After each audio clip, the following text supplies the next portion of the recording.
across the UK, on DAB+, on YouTube, on your mobile, and on your side. This is Talk.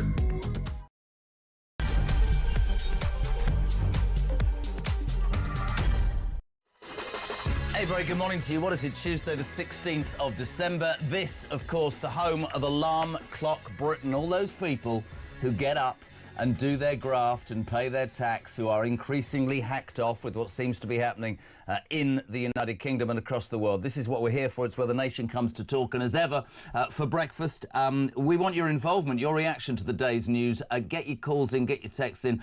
87222. Start your message with the word Talk and Christian.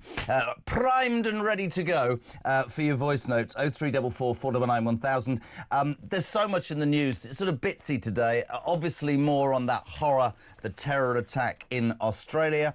And there's a surprise. It turns out that the father and son spent a month in the Philippines, and the kid, who was 24, who's fighting for his life, hope he doesn't make it, sorry, just my opinion, was in fact, when they discovered, had been on their watch list. They found ISIS memorabilia and stuff in the car and back at the house. And it just asks the question across the world, why aren't authorities doing more? We'll move on, though. Right at home, last night, it was confirmed resident doctors, despite being told that they risk lives and they're abandoning us in our hour of need, they will strike. Tomorrow it starts at 7 a.m. It's a 5-day strike at the most crucial time of the year with this flu bug flying around the United Kingdom. It's got to the point where people are wearing masks in public. Don't get me started.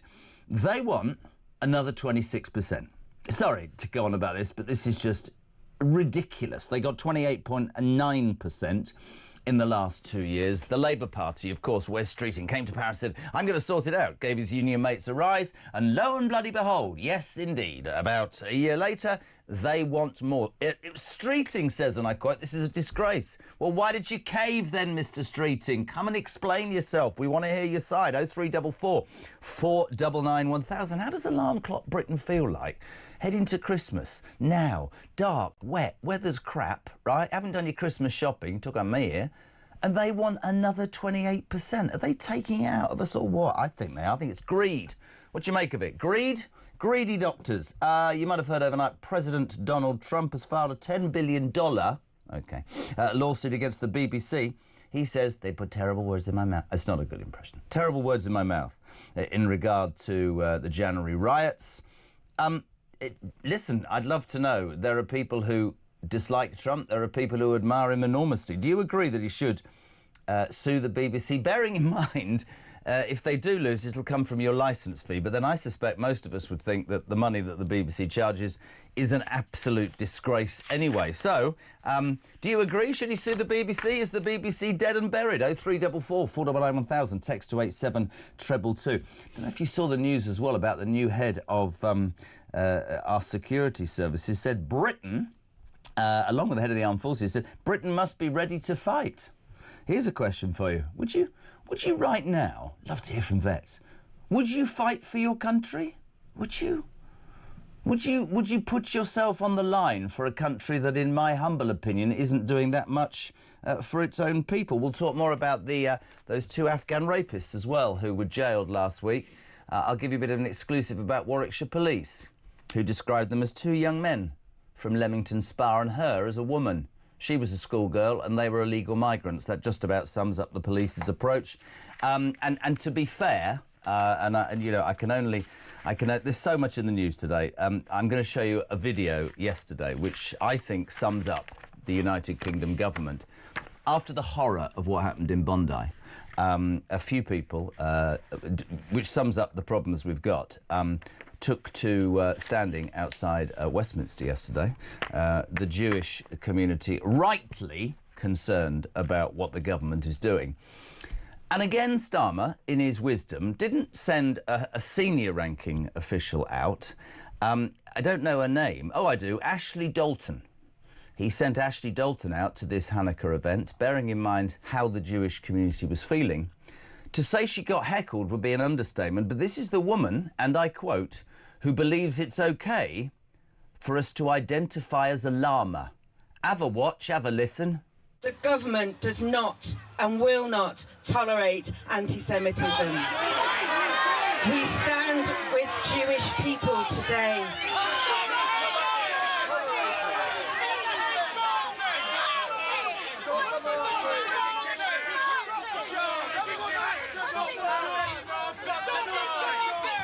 I understand.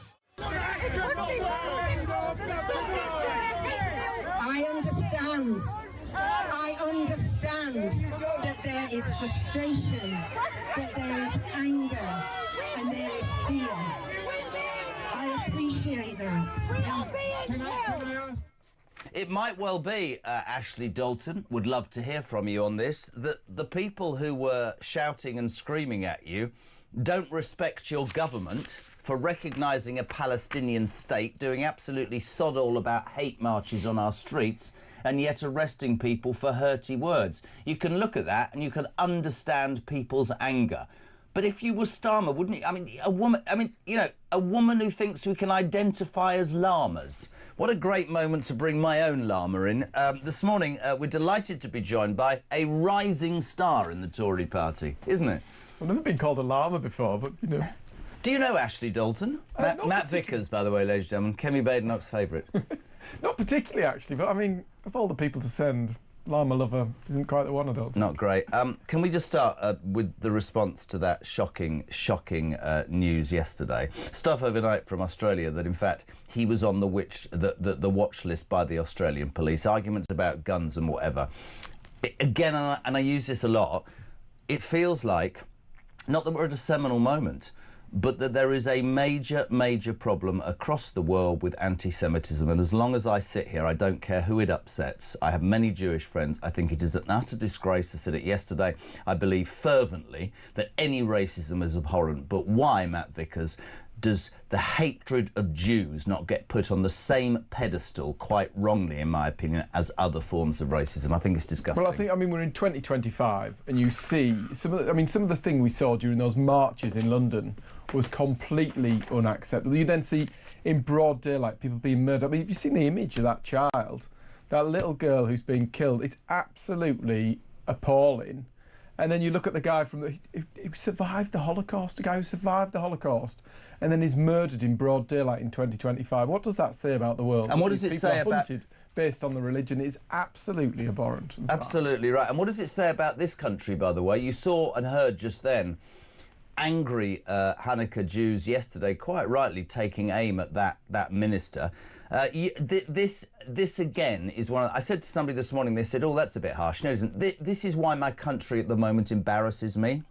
Oxford University students, Jesus, and activists from your party took part in a demonstration during which they shouted, "Long live the Intifada," I get it wrong, hours after that deadly attack on Bondi Beach. The rally took place in Oxford city centre Sunday afternoon, held in support of 8 hunger strikers affiliated with Palestine Action, which is prescribed as a terrorist organisation. Barely hours after a 10-year-old is murdered, survivors of the Holocaust, British rabbis gunned down by some mad fanatic. Let's get this right, a religious fanatic. We allow that on our streets. I don't understand why our government doesn't put the police in Oxford and round up those disgusting human beings for having the audacity to do that in public. But we don't do that. We go, oh, you can be that. And then we arrest somebody for writing something that might not be too nice. But there's no balance, Matt. Well, we allow, our tolerance, the freedom that we grant people to go and say what they think is now being abused. That thing that this country is great because it allows people to practice. It allowed you to practice your religion freely, to do your thing, to live as you wish to live. That was a great thing about the country. But now that tolerance, that freedom, that liberty that we allowed people is now being completely and utterly abused. Why do you think that is? Do you think it is tied into the fact that we allow unfettered people to come into our country willy-nilly with absolutely no idea? Do you think it's because there is talk of radicalisation happening inside our jails? They were telling me, a couple of calls yesterday from the UAE, a Muslim country. They don't have this problem. Isabel Oakeshott, who lives there, was telling me this. They deal with it at schools. They deal with it in mosques. We've allowed this to happen under the guise of not wanting to hurt anybody. And I know I keep saying it, and I apologise for the alarm clock Brits for saying what I said yesterday. But it's like the bloody police inspector in Rotherham who told me on this station a year or two ago, the reason it's taken 8 years to bring those child rapists to task is that we didn't want to upset a certain part of the community. That's not good enough, Matt. That's not good Islamic enough. extremism is the biggest single threat to our society, to our way of life. It's huge. It's off the charts in terms of scale. I think when you talk about the grooming gangs and police officers petrified to stand up to somebody and be held to account, but actually, what message is sent to the police officers by the likes of Sadiq Khan in London? You know, if the police officers on the front line, they actually want to get a grip on some of this stuff in London. They do not want to see these marches completely out of control. People terrified to go into our own capital city. Jewish people absolutely terrified about living their lives in London. And Sadiq Khan is, boot on completely the wrong foot. Yeah. What does a police officer on the front line get if they actually stand up to some of this disgusting, vile stuff that goes on? They haven't got the backing of the Mayor of London, that's for sure. Loads to talk about this morning. Get those texts in. Thank you for them already. We'll do loads of them. 87222, voice notes 0344 499 1000. You're waking up to the news that resident doctors yesterday, Matt Vickers, love the Tory party angle on this, have agreed that they're not happy and they're going to go on strike. Now, 15 months ago, Wes Streeting waltzed into government and said, and I quote, "I'll sort this out," and he gave them nearly 26%. Nigh on a year later, they want 28.9%. I think it's greedy. I think the BMA is left-wing. Wes Streeting, look at it. This is Wes Streeting, the powerful, health secretary who said he had this nailed. This is him talking directly to doctors yesterday. Have a listen, have a watch. I am appealing to ordinary resident doctors to ignore the BMA strike and go to work this week. Abandoning patients in their hour of greatest need goes against everything a career in medicine is meant to be about. The entire focus of my department and the NHS team is now on getting the health service through the double whammy of flu and strikes.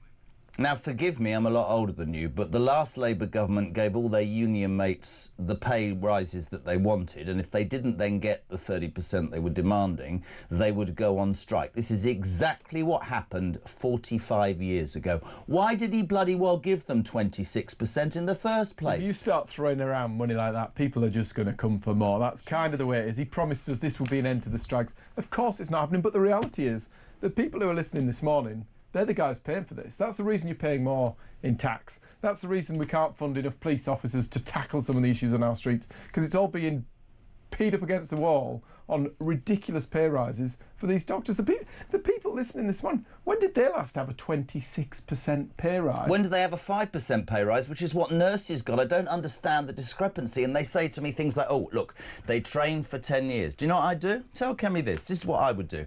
I wouldn't charge them to train them. I wouldn't give them a loan. I'll pay for that. But you are going to sign a bloody contract that says you are going to stay in the NHS for 10 years. You're not going to use my NHS to get trained and then go and say, I'm going off to work privately or go abroad. You're going to pay back. That's what I've always thought. If we're investing in you, same with dentistry, then stay with us. You sign that contract. What is wrong with that? The problem at the minute is greed. The government is ran by people who are reliant upon money from unions. Yeah. Keir Starmer needs the money of the unions, so therefore he just bends over and gives them whatever they want. And the reality is, it's just completely unaffordable. When he came into office, he removed minimum service legislation. We put legislation in place that said if you're a union, you want to have a strike, you've got to come up with a real configured, safe way to do it. Work with the employer, work with the organisation that you're striking from, so that we can keep the minimum service required to keep people safe in all of these services. And the reality is, you know what Kemi said? She said we should ban doctors from striking. Well, I was going to ask. It's the right thing to do. Well, I was going to ask you. Right, do you think like the armed forces and the police? Because I do, and I don't care. I'd love to know your response this morning. I'm sorry. I think they're greedy. I think they're entitled. I think anybody in the private sector this morning, anybody at Alarm Clock Brits going, you had 26% and you want that again. We're skint. My food bill's rising. My energy bill's rising. I would ban them from striking. Well, the reason we do it with the armed forces, forces, completely agree with Kemi. The reason we do it with the armed forces, the reason we do it with the police is to keep people safe.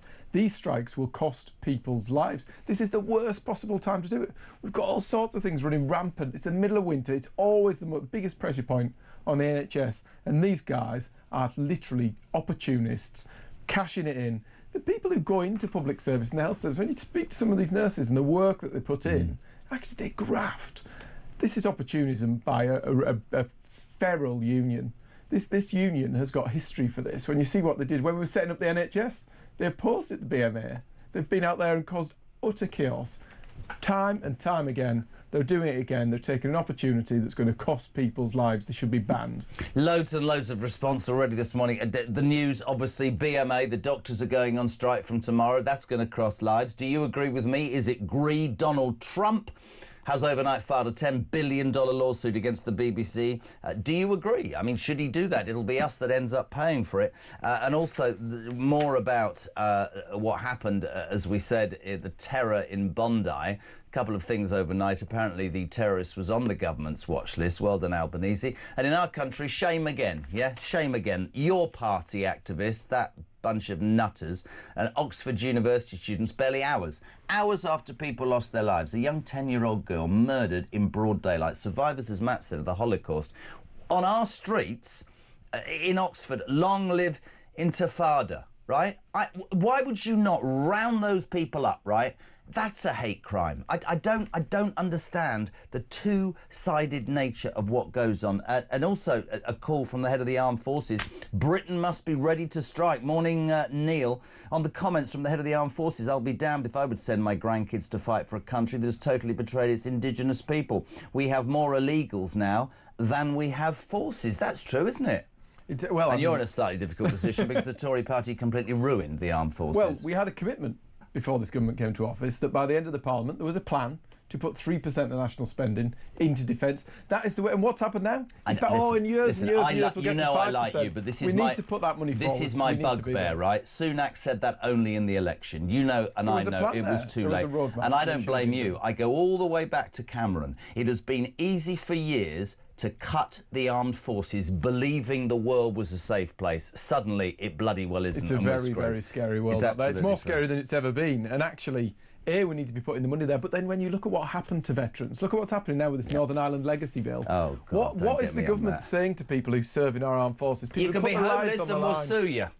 It's unbelievable. It's turning their back on veterans. Of all of the people who put their lives on the line for us, who gave this sort of service, and this government literally is giving them the there's a lot of happiness before Christmas on this station. Can we find out, says Mick, where the BMA are having their Christmas lunch? Because I want to burn their turkey. They won't be having... Well, they probably will, actually. They'll be having 5 days off to go shopping. Are they paid, the junior doctors, for being on strike?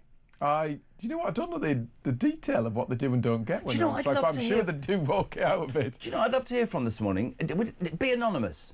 I'd love to hear from a doctor who disagrees with the union. Are you represented by the BMA, but you think it's left-wing ideology and you're going to break the picket line? Well, you've seen doctors who are not members of the BMA, who are out there opposing it, who are now being completely battered with abuse from unionists who want them to join the picket line. You know, the old age of scabs and all this, they're literally being abused for turning up to work and doing their bit. So much this morning. Joanna's in Salisbury. Hi, Jez. I come from a military family. We're supposed to put our children on the front line. Will MP's children join our kids in military service? Will Starmer's children be among the first to enlist to set an example?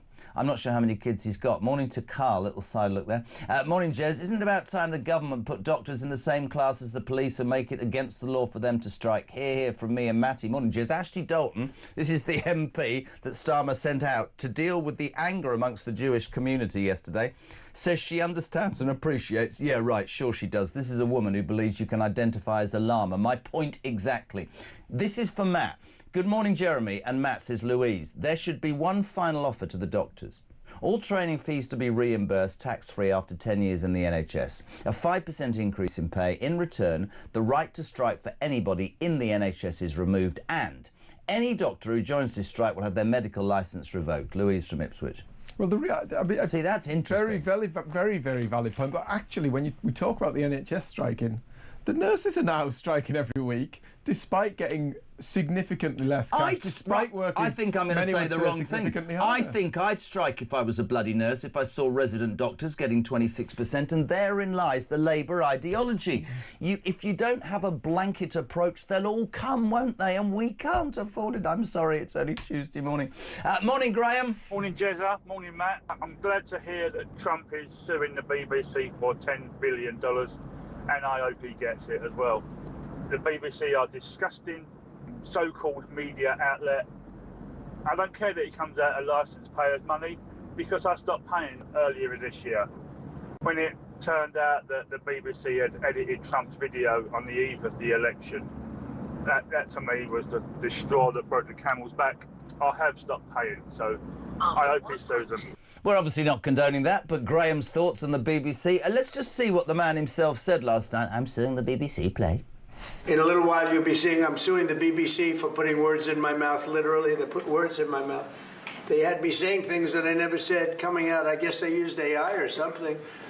So we'll be bringing that lawsuit. A lot of people are asking, when are you bringing that lawsuit? Even the media can't believe that one. They actually put terrible words in my mouth having to do with January 6th that I didn't say.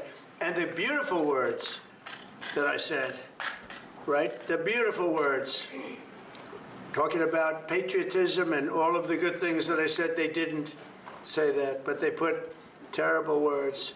They actually have me speaking with words that I never said, and they got caught because I believe somebody at BBC said, this is so bad, it has to be reported.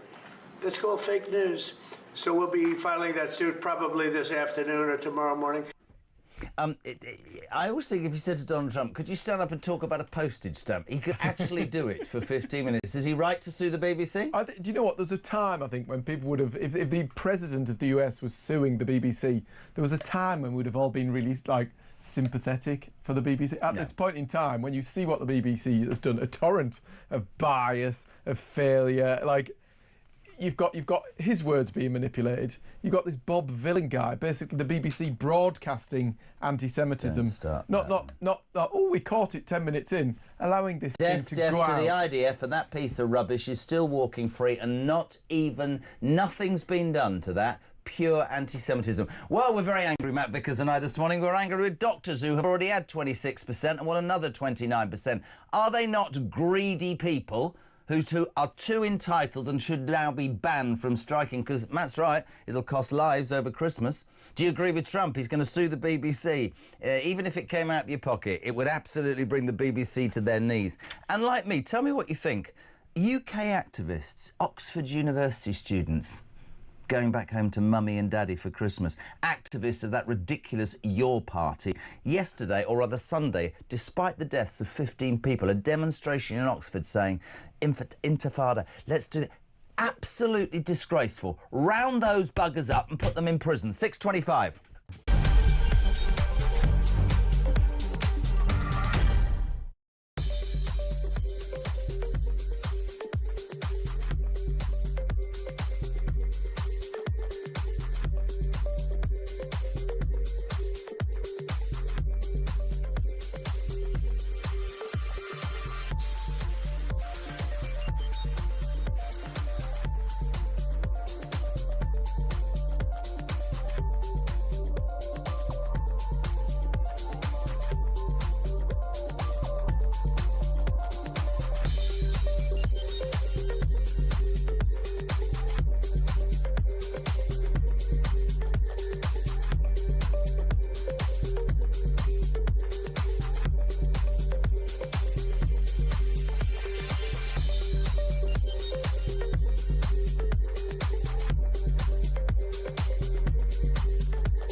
Well, this is what globalised the Intifada looks like. I have been speaking to friends in Australia. What I know is that there was a party on the beach for the first night of Hanukkah, and then the shooting started. I've seen horrendous footage of dead bodies lying on the beach, and there is footage of the shooters. There seems to be footage of one brave man also attacking one of the shooters.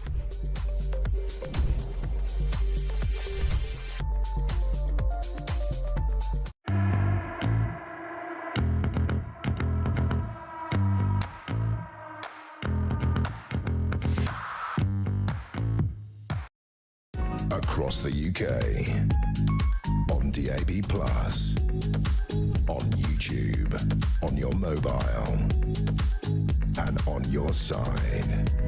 This is Talk.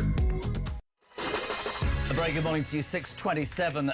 How are you, alarm clock Brits, as we count down to Christmas here on Talks, where the nation comes to talk. Matt Vickers, even, I can't even get his name right, Deputy Chairman of the Tory Party, is doing the papers with me this morning. A motivated young man. How are you? Oh, good. Loving life. Ready for Christmas.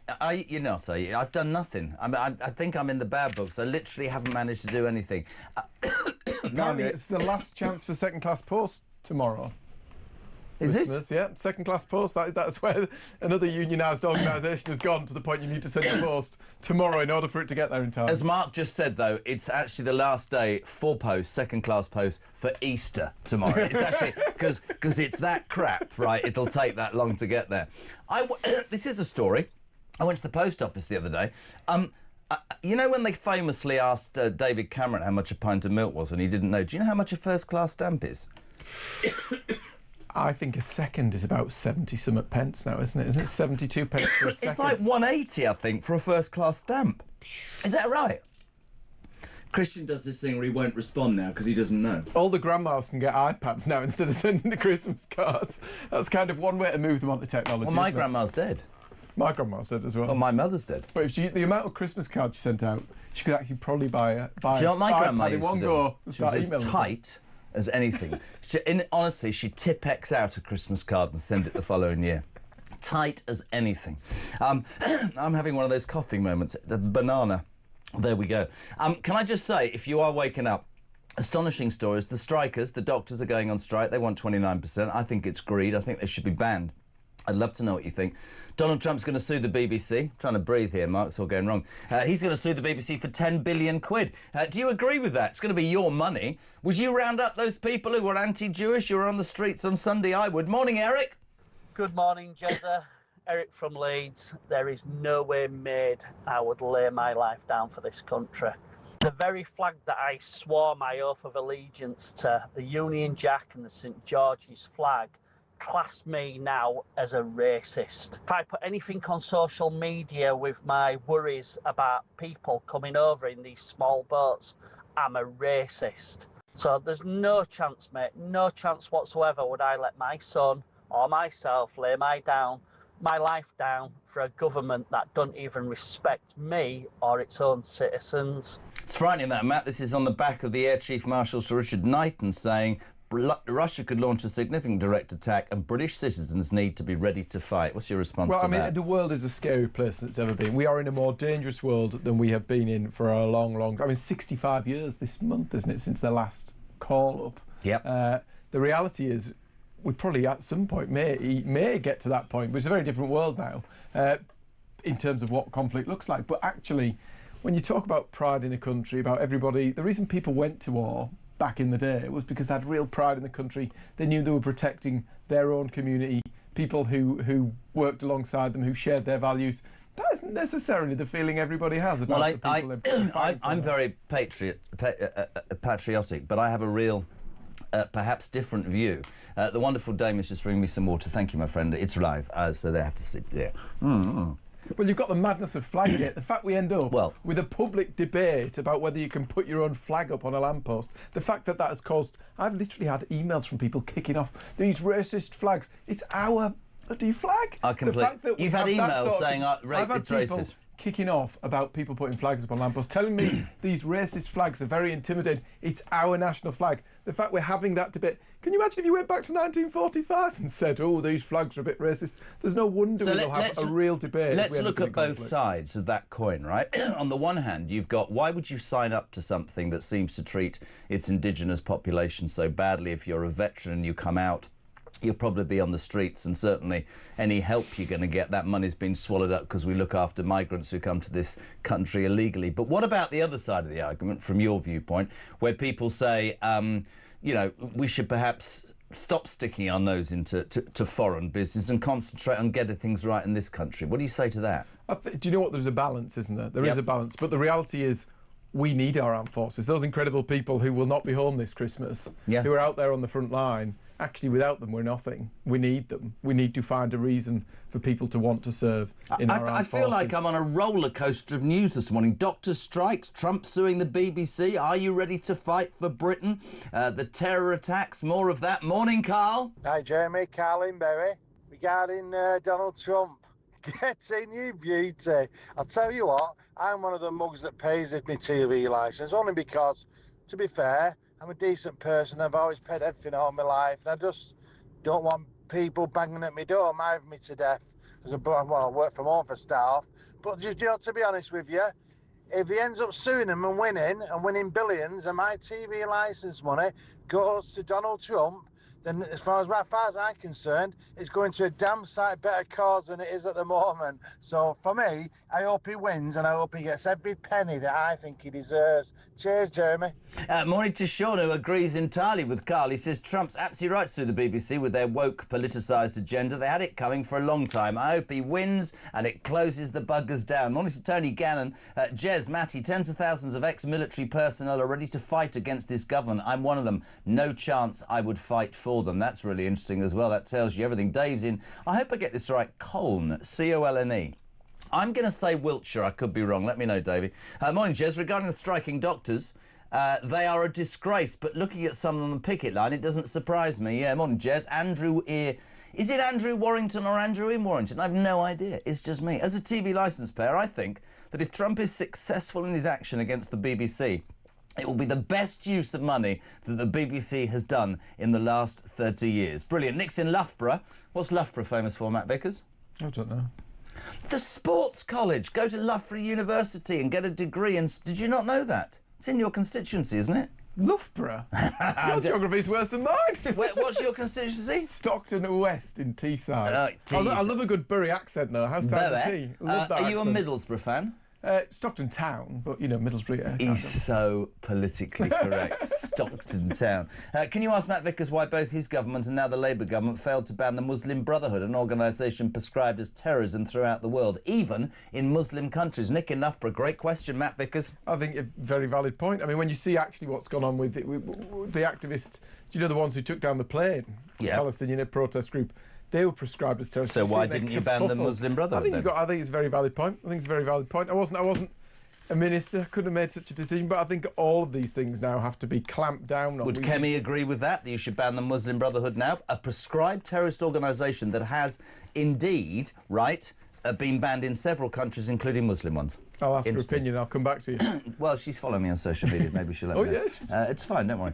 No, but I'd love to know the answer, and he deserves that. Mark in Croydon. Jez, in this day and age, nobody should be on strike, but if it affects life, then like the police, they shouldn't be allowed to, in my opinion. Labour were idiots to pay the doctors when they got into power, as we all knew what would happen next. When will it end? Jez, hubby and I have the same anniversary card every year. We cross out the year number and write the new year in. We've been married 50 years in 2026. Isn't that sweet?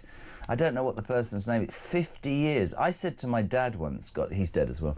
I said to my dad once, how did you last 60 years with my mother? He went, what, you mean the enemy? I said, you can't call it the enemy. He said, all right, the War Office. He said, I'll tell you exactly how I lasted for 60 years. I stopped bloody listening after 6 months.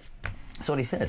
It's a bit of advice for us, no? Earplugs ready to roll. Yeah. When you say earplugs are ready to roll, alarm clock Brits, I'm going to read you something now, and I'm going to say it very, very slowly, because this is the sort of thing that sends most people of any sanity through the roof. Gideon Falter. Good morning to him. We're going to try and get him on the show. Chief Executive of the Campaign Against Anti-Semitism has claimed overnight that London authorities, under the control of Mayor Sadiq Khan, tried to stop a vigil commemorating victims of the recent Bondi Beach attack, citing safety and crowd control concerns. If that is true, and we're going to try and get Gideon on, Sadiq Khan, you are an absolute disgrace. I mean, we're sat here trying not to lose it. If that is true, if Gideon Falter's right and Sadiq Khan's part of an organisation that didn't want a vigil to take place because of safety and crowd control concerns. But those hate marches, sorry, I know it's early, are allowed every weekend. That is disgusting, Matt Vickers. This is the Mayor of London. Do you know what's the weirdest part of this is? If you'd said this at any other time about any other mayor, we probably wouldn't have believed it. Yeah. But this is Sadiq Khan. This is the behaviour that is now typical of Sadiq. You heard about what happened with the farmers' protest on Budget Day? No. So the farmers' protest, organised, ticked all the boxes, worked with the police force. The tractors came down, ready to protest. We know what's happening now. We saw that debate yesterday with Keir Starmer. People literally ending their lives now to avoid this tax and protect their families. Protest organised, ticked all the boxes, complied with all of the hoops that they had to jump through. And the day before the budget, they were banned. They were told you can't bring your tractors. People who travelled the length of the country with these damn tractors to protest this god-awful, evil tax were told no. That is now typical behaviour of Sadiq Khan. One rule for one and one rule for another. When you see the hate marches that march through the centre of London, completely intimidating anybody who stood in their way, abusive, awful, evil marches and protests, yet there you have it. A vigil. Can we try and get Gideon Fulter on? He is the chief exec of the Campaign Against Anti-Semitism, claiming just now, this is a story that will run and run, that Mayor Sadiq Khan and the London authorities had tried to stop a vigil commemorating victims of that atrocity, that terrorist atrocity in Bondi Beach at the weekend, citing safety concerns and crowd control worries. What a I can't... How is he in public life? How... I go on the tube and the TfL Employee of the Month's been off for anxiety, but we must salute... No, I'm being serious, you know. I can't, honestly, and that. People you've got voted for that. You've got that. 1 million people out of 12. Where were you, London? Get off your backsides next time. He needs to be out. Him, that, and then Sunday afternoon after that attack, U Party, Oxford Uni students jumping around saying, you know, Palestine Action is an important organisation. That is pure hatred, man. London voted for this man to be the mayor. But then again, the people who voted for him are probably the people who are watching the BBC, who are watching the doctoring of Trump's speech, who are watching the voiceover by the son of a Hamas terrorist doing an informed documentary. Like, that's what people are being fed. Do you know, I'm just looking at the wonderful headline. What's the guy that writes our straps again called? What's his name? We have to call Cal out. An amazing guy. Shame of Britain. That rather actually sums up how many people feel when they hear... You know, I was talking to somebody at the weekend. I was in Euro Disney in France, and I don't really like the French, to be honest. You're always on the move. You're in Peppa Pig World, not so long away. It's not exactly the same, is it? My entire life is spent going to church. Anyway, that doesn't sound right. But what I'm saying is I was quite surprised at how clean and tidy. I know France is... I don't like them because they've got 500 million quid. But you come back here and you think, right, so the doctors are on strike. We're skint. The government doesn't respect its population. We've got marches of hatred on the street, and yet we're locking people up for having an opinion. I honestly think we're at just a very difficult stage. And then this morning, we're saying, would you fight for your country, says the head of the armed forces. Spencer, what do you reckon, pal? Hi, Jez. Spencer from Essex. Ex-military, served my country. It was possibly the worst thing I've ever done. Never, ever would I do it again, and I never wish I did.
across the UK.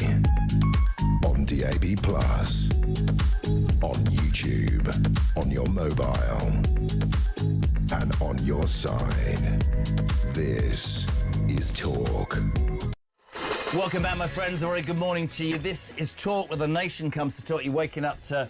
It's a bitty news day, but you're biting at almost everything. Doctors will go on strike from 7 o'clock tomorrow morning. They had 26%. They want 29%. Even Wes Streeting, who gave them the 26%, says it's an utter disgrace. We say it'll cost lives. I say it's greed. They're entitled.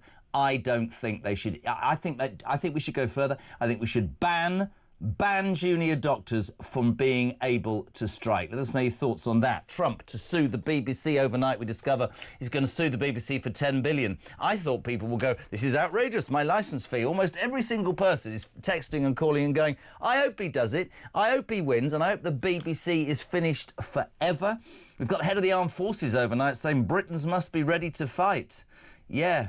Darryl in Blackburn, as for being ready to go to war and join the military, how about all the British men go seek asylum in other countries not involved and leave the women and children behind? What's good for the goose? That's a really great point, that is. And some disgusting sort of news overnight. After the horror of Australia, we discover that on Sunday afternoon, university students from Oxford, of course, and activists from the Your Party took part in a demonstration which protesters chanted, "Long live Intifada," hours after that deadly attack. The police do nothing, of course they don't. But in this country last night, outside Westminster, there was a vigil for Hanukkah and greatly respected. We've already played you the clip of... I don't even know what her name is, Ashley Dalton, the Labour MP. She was booed, heckled, probably something to do with the fact that she actually once said that we could all identify as llamas. Another person who was there last night, Deputy Leader of Reform, Richard Tice, this is him speaking last night. As we mourn those we miss so deeply, as we cannot believe what is truly going on, seemingly on every Jewish festival, we must celebrate like never before the power, the strength, the glory of light. Thank you. Richard Tice joins us now, 6:45. Richard, thank you for joining us, albeit briefly, this morning. You did that. Did you see the Ashley Dalton clip before? Have you seen what I played this morning? Good morning. Yes, I did, because she spoke just before me and she received a very hostile reception from a furious crowd at an event, the Hanukkah lighting of the candles, and I was trying to sort of reaffirm that despite all of the grief and the angst, one has to use light to shine through the darkness, and that's the key message. And you know, the battle against the vile anti-Semitism that we're seeing at these marches on our streets, as you've just touched on, that battle goes on, but we will win with our friends in the Jewish community. I mean, I thought it incredibly telling that we find out overnight that Oxford University students and activists from Your Party took part in a demonstration just hours after that horror. A 10-year-old, a survivor of the Holocaust, for Christ's sake, gunned down in broad daylight, and we are allowing on our streets these people under this guise of, oh, it's only fair. We allow hate marches, we allow that, Richard Tyson, yet we round up people for having an opinion. It is fundamentally wrong. It's upside down, isn't it? Well, most extraordinarily, it appears that the Greater London Authority, under Sir Sadiq Khan, he tried to prevent the vigil last night. It did finally go ahead thanks to the sterling work of the campaign against anti-Semitism, but that's the natural bias that we're up against. It's interesting you say natural bias. We quoted that story. They tried to ban it by citing safety and crowd control concerns. And when you hear stuff like that, Richard, you just wonder whether it's Khan or it's Starmer, whether they actually get at this moment in time, or even Streeting with the doctors, the depth of anger the British people are feeling on so many different fronts, right? It's hard to know, frankly, but the anger is palpable everywhere, whether it was on the vigil last night, the anger about the doctors. I spoke in the House of Commons yesterday about the doctors to the Health Secretary, and I said to him that I was made aware of a resident doctor who is not a member of the BMA, who is going to work through the strike, who was pressured and bullied to go on strike, and was told as part of that pressure, oh, we've already organised a locum doctor at vast extra expense to the NHS to fill in your place so you don't have to come to work, you can take a day off. That's the sort of bullying that's going on by the BMA union, who should be utterly ashamed of themselves. Couldn't agree more. I mean, I remember, you will as well, when Thatcher was in power, she brought in the closed shop, which basically said to unions, you're entitled to strike, right? But you're going to have a secret ballot because there was intimidation and bullying. The BMA it reminds me of those unions in the 80s and the 90s. They've been given license to do this by Wes Street and giving them 26%. I said earlier, nurses 5%. I don't get it, Richard. We're bankrupt and do Reform believe, I mean, it's just an opinion of mine. I don't know if you agree or not. I would ban them. I would make it illegal for doctors to strike alongside the police and the army. What are your thoughts? Well, I think all of these things have got to be looked at if the BMA is going to act in a completely irrational, illogical way. And actually, just to clarify, Jeremy, the pay increase that they were awarded was almost 29% last year, and yet they're coming back for more because no productivity requirements or conditions about performance were put on it. And they basically now see the health secretary as a soft touch. He's furious with them. And he just cannot believe it. I agree with you. I got that around the wrong way. They got 28.9%. They want 26%. Thank you for getting me right, Richard Tice. Couple more questions. They're biting at this one this morning. Donald Trump overnight saying, and I quote, I'm going to sue the BBC for $10 billion. Should he? Shouldn't he? What do you make of that?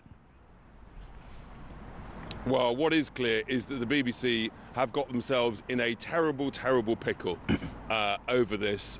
They frankly deliberately misinformed everybody about the Capitol Hill speech that the president gave, and there has to be some serious consequences to that. There have already been 2 resignations. There needs to be a wholesale clear out of the BBC, and quite rightly, the president is ramping up the pressure, and I don't think we've heard the last of it yet. Absolutely not. And very quickly, really appreciate you standing out there in the cold in your overcoat. Tell me briefly, the announcement later on for Reform is what, my friend?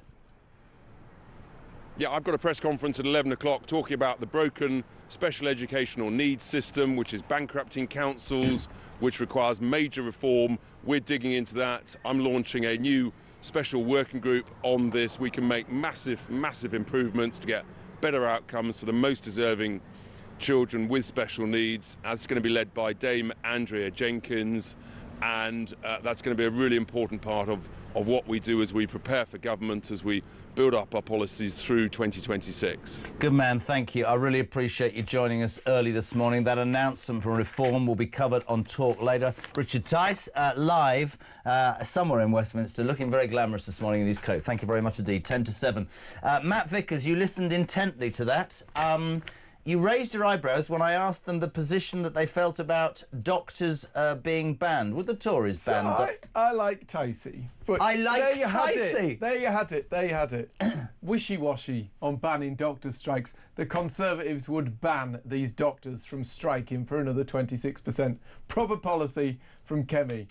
She knows what she's on about. The reality is that all of the people who fund the Labour Party are currently destroying this country. It's the unions in the NHS coming for 29% and bankrupting us all. It's Dale Vince. We haven't gone to Dale Vince, the guy who's basically writing this country's policy on oil and gas in the North Sea. Don't get me on him. Jobs galore. Jobs down the pan. Dale Vince. He thinks we should pay to import our oil and gas from across the globe with all the emissions that Dale costs. Vince blames Israel for beach massacre. I don't want to talk about him because I will literally lose my rubbish. But the Labour Party is still taking his money. You do this. You do this, and oil and gas in the North Sea. I agree. You do this, and you've had a hard time the last few months because you are were one of the lone Tory voices to come on this station and give your side. Give yourself a pat on the back. Mark Jones, Jez, I was going to vote Reform, but I increasingly admire people like Matt and Kemi.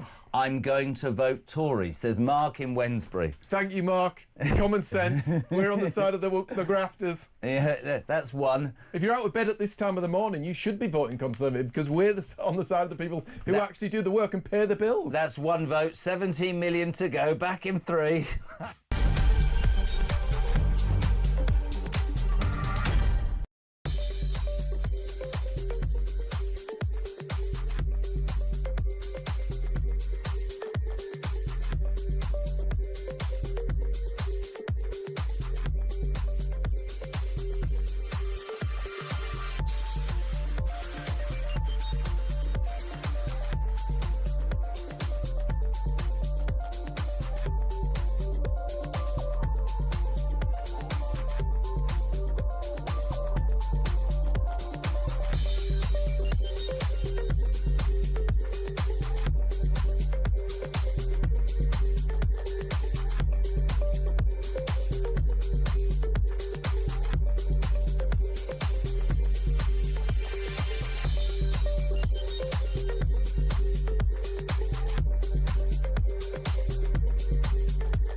saw the hotel, and it really is right in the middle of the community. You know what's really heartbreaking, I think, for them is basically the government saying that your safety, your priorities, and your needs come second to international treaties and international obligations. And leads into the other issues of women's single-sex spaces, full stop.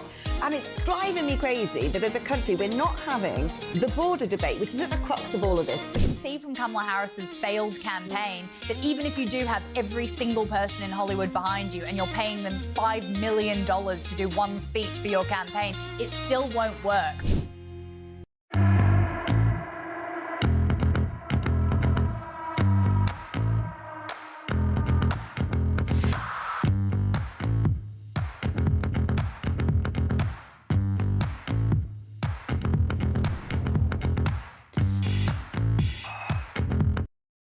Across the UK, on DAB+, on YouTube, on your mobile, and on your side. This is Talk. Welcome back, 5 to 7. Matt Vickers. Just so much in the news today. Resident doctors going on strike, 28.9%. The Tory party thinks they should be banned from striking. I agree with that. Donald Trump's... Reform can't make their mind up on it, though. Yeah. Donald Trump has filed a $10 billion lawsuit against the BBC. What do you make of that? The head of the armed forces is saying you need to be ready to fight. Would you fight for your country? Mike, good morning. Morning, Jezza. Great show, as usual. I'm a veteran. I have to go against the grain. I would, if I could, and was allowed to, put my life on the line for this country, because I signed that contract to defend the people of this country. Interesting. I think it's right. Those incredible, we need them. Those incredible people, the people this year who won't be having their Christmas lunches at home, who serve this country, we need them. We should be proud of them. We are proud of them. Incredible people who've done it for years, actually. Many of them out there. We've seen our parents, our grandparents, who all did it, and we will have, when the time comes, when we're required, we will have to step up and do our bit. Whatever the debate about the flags, whatever the debate about patriotism, and whatever's wrong in this country, we still need to stand up and defend it. Couldn't agree more. Just this shocking story that we're going to work on. Gideon Falter, chief exec of the Campaign Against Anti-Semitism, claiming this morning that London authorities under Sadiq Khan tried to stop last night's Westminster Hanukkah vigil, commemorating victims of those horrors on Bondi Beach, citing safety and crowd control. That just about sums up a government, by the way, who allowed on Sunday afternoon party activists, university students in Oxford, to be jumping around about Palestine Action, an illegal terrorist organisation. The police did absolutely nothing on the day people lived their lives. It's upside down in this world. Well, no, actually, it's upside down in the United Kingdom right now. I mean, it would be interesting to see Oxford University, a great British institution. It'd be interesting to see what they have to say about this going on, this racism going on amongst these people out there protesting. Two-tier approach to policing, two-tier approach to protest. One can protest and spew hate and vile evil onto our streets, whilst other people cannot go out and hold a vigil. It's unbelievable. And if you said that calmly, as you've just done, we'll allow a march of hate spewing on our streets. Great word. But a vigil for people innocently murdered, a Jewish Hanukkah candle lighting ceremony last night in Westminster, Khan tried to ban. And you know, I would be perfectly happy to have that discussion with Sadiq Khan or anybody from Labour. I welcome that, right? I don't get it, but I don't understand how he thinks that resonates with anybody in the world. There's something bizarrely inhumane about these people. Though. When you look at the front page of those papers and you see that 10-year-old girl's face and that woman, there's that kid murdered in broad daylight. Disgusting. For being Jewish. You then look at that Holocaust survivor. This elderly man who went through some of the biggest horrors this world has ever seen. Broad daylight for being Jewish. Unbelievable. And I'll finish this out. I love having you on, buddy. The same as I started the hour. I find any form of racism abhorrent. But we are now in a position where anti-Semitism isn't seen as bad as Islamophobia or anything. And I think that is absolutely disgraceful. I don't think anybody should be abused. But Jewish people who lost 6 million of their forefathers and foremothers who were gassed to death for being Jews. No wonder they try and defend themselves, because they look at what's happening in this world and they go, I'm being murdered just for being Jewish. But those people out protesting in Oxford, those Your Party members, those students, What is going through their mind? They've seen what we've seen. They've heard what we've seen. Is that what is going through their minds? We wish you a very happy Christmas. I know you're going to join us. We've an announcement about the new year later on, but Matt Vickers will be part of that. Have a good day. Have a good Christmas. Hope you find a girlfriend. I'm only joking. We're heading towards the news at 7, probably in IKEA. 0344 499 1000. Loads to talk about. Please, Alarm Clock Britain, get involved. Maria Caulfield next on Talk.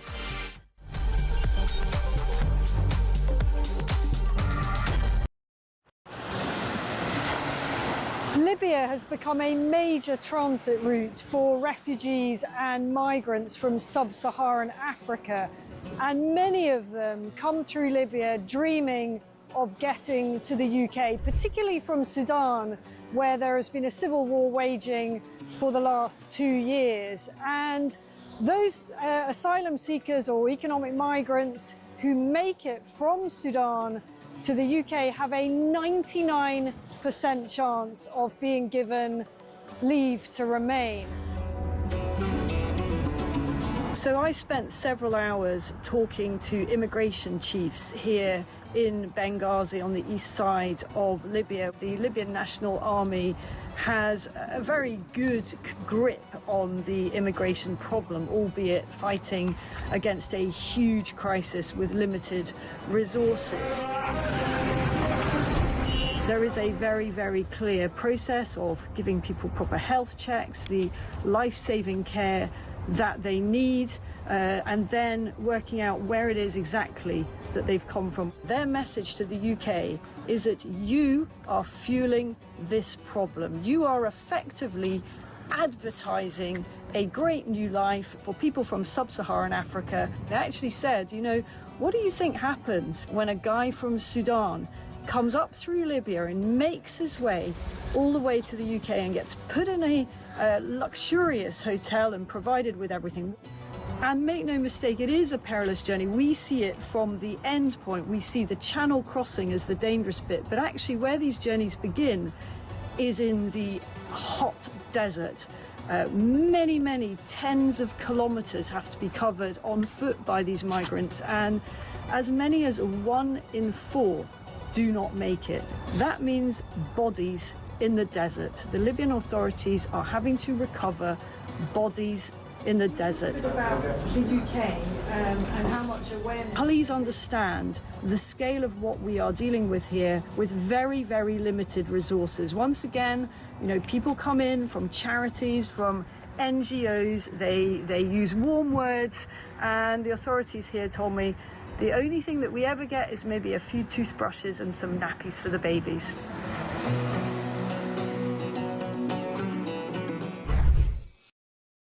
Across the UK, on DAB+, on YouTube, on your mobile, and on your side. This is Talk.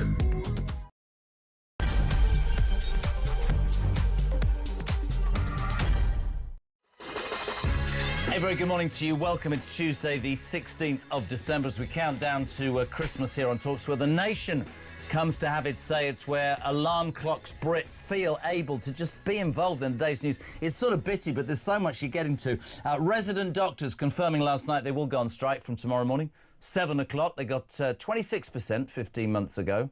A lot more than most people in the private sector could ever imagine, or even nurses as well. But no, they want to go on strike again. They want another 28.9%.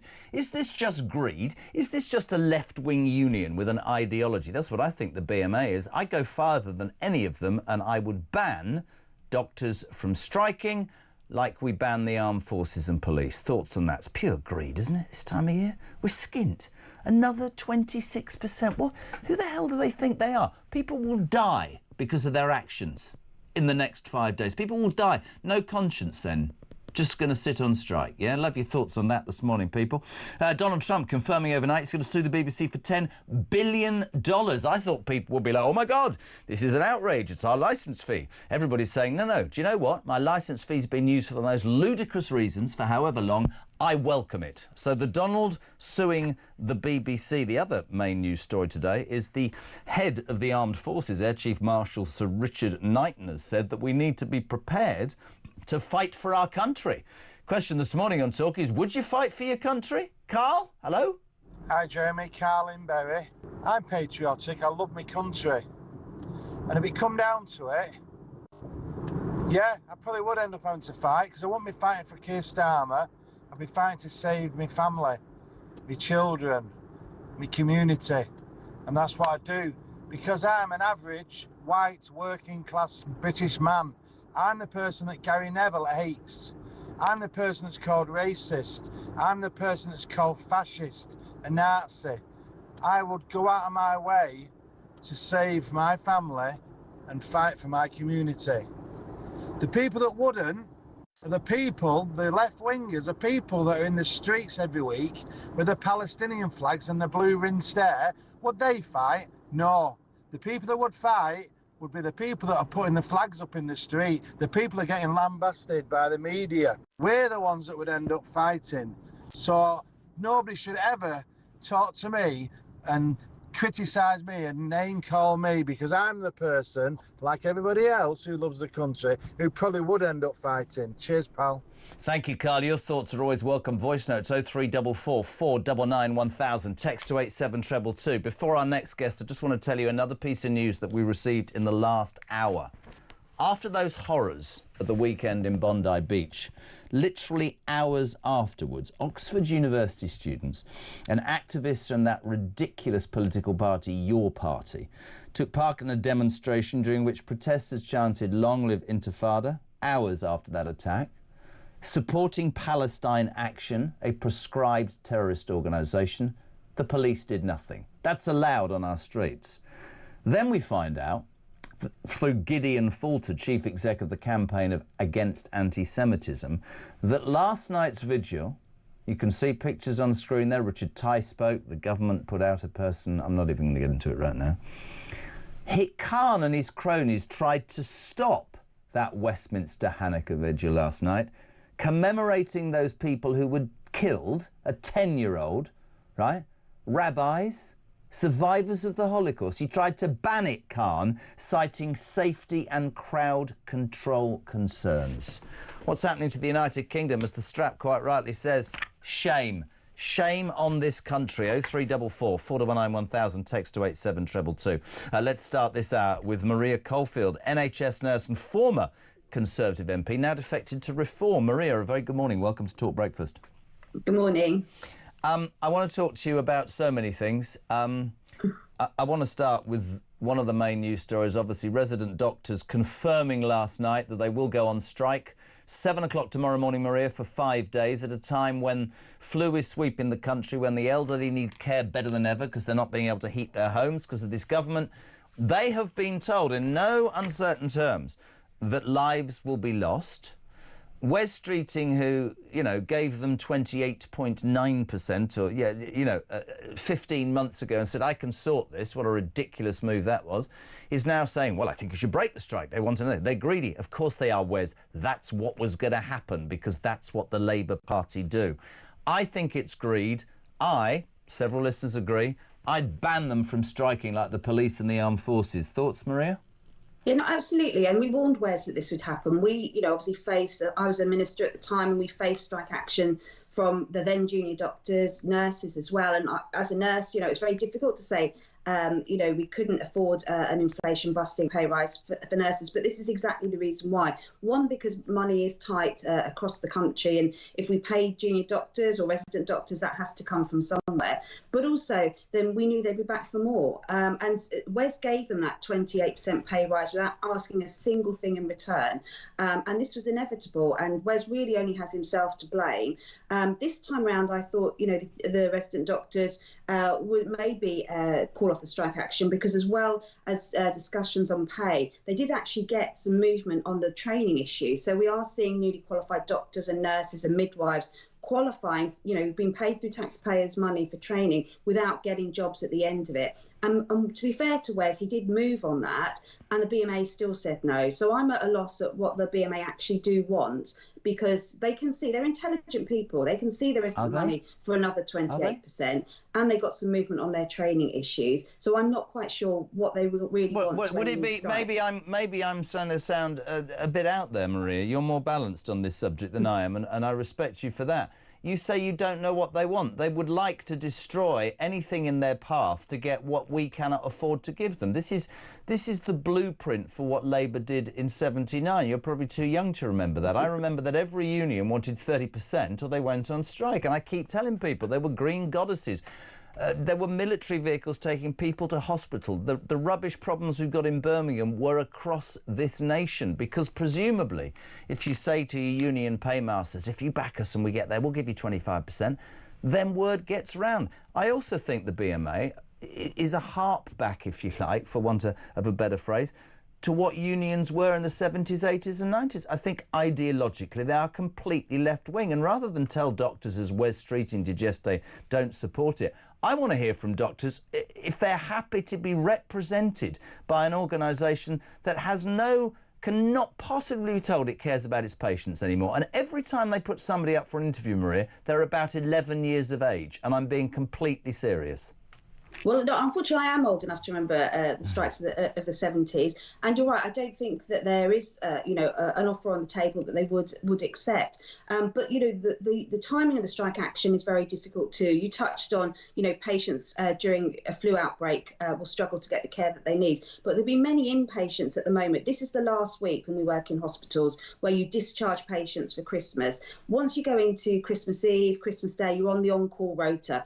Those resident doctors who are on call will not often make decisions about discharging patients. And so those patients are in for Christmas and the New Year. That's when your A&E then starts to back up even further, because there's no beds available. So this isn't just because it's a busy time that these are dangerous strikes. This will mean that hospitals will be at red hot capacity for nearly 2-3 weeks over Christmas and New Year, and then the week after. So this is really irresponsible action by the BMA, and they know that.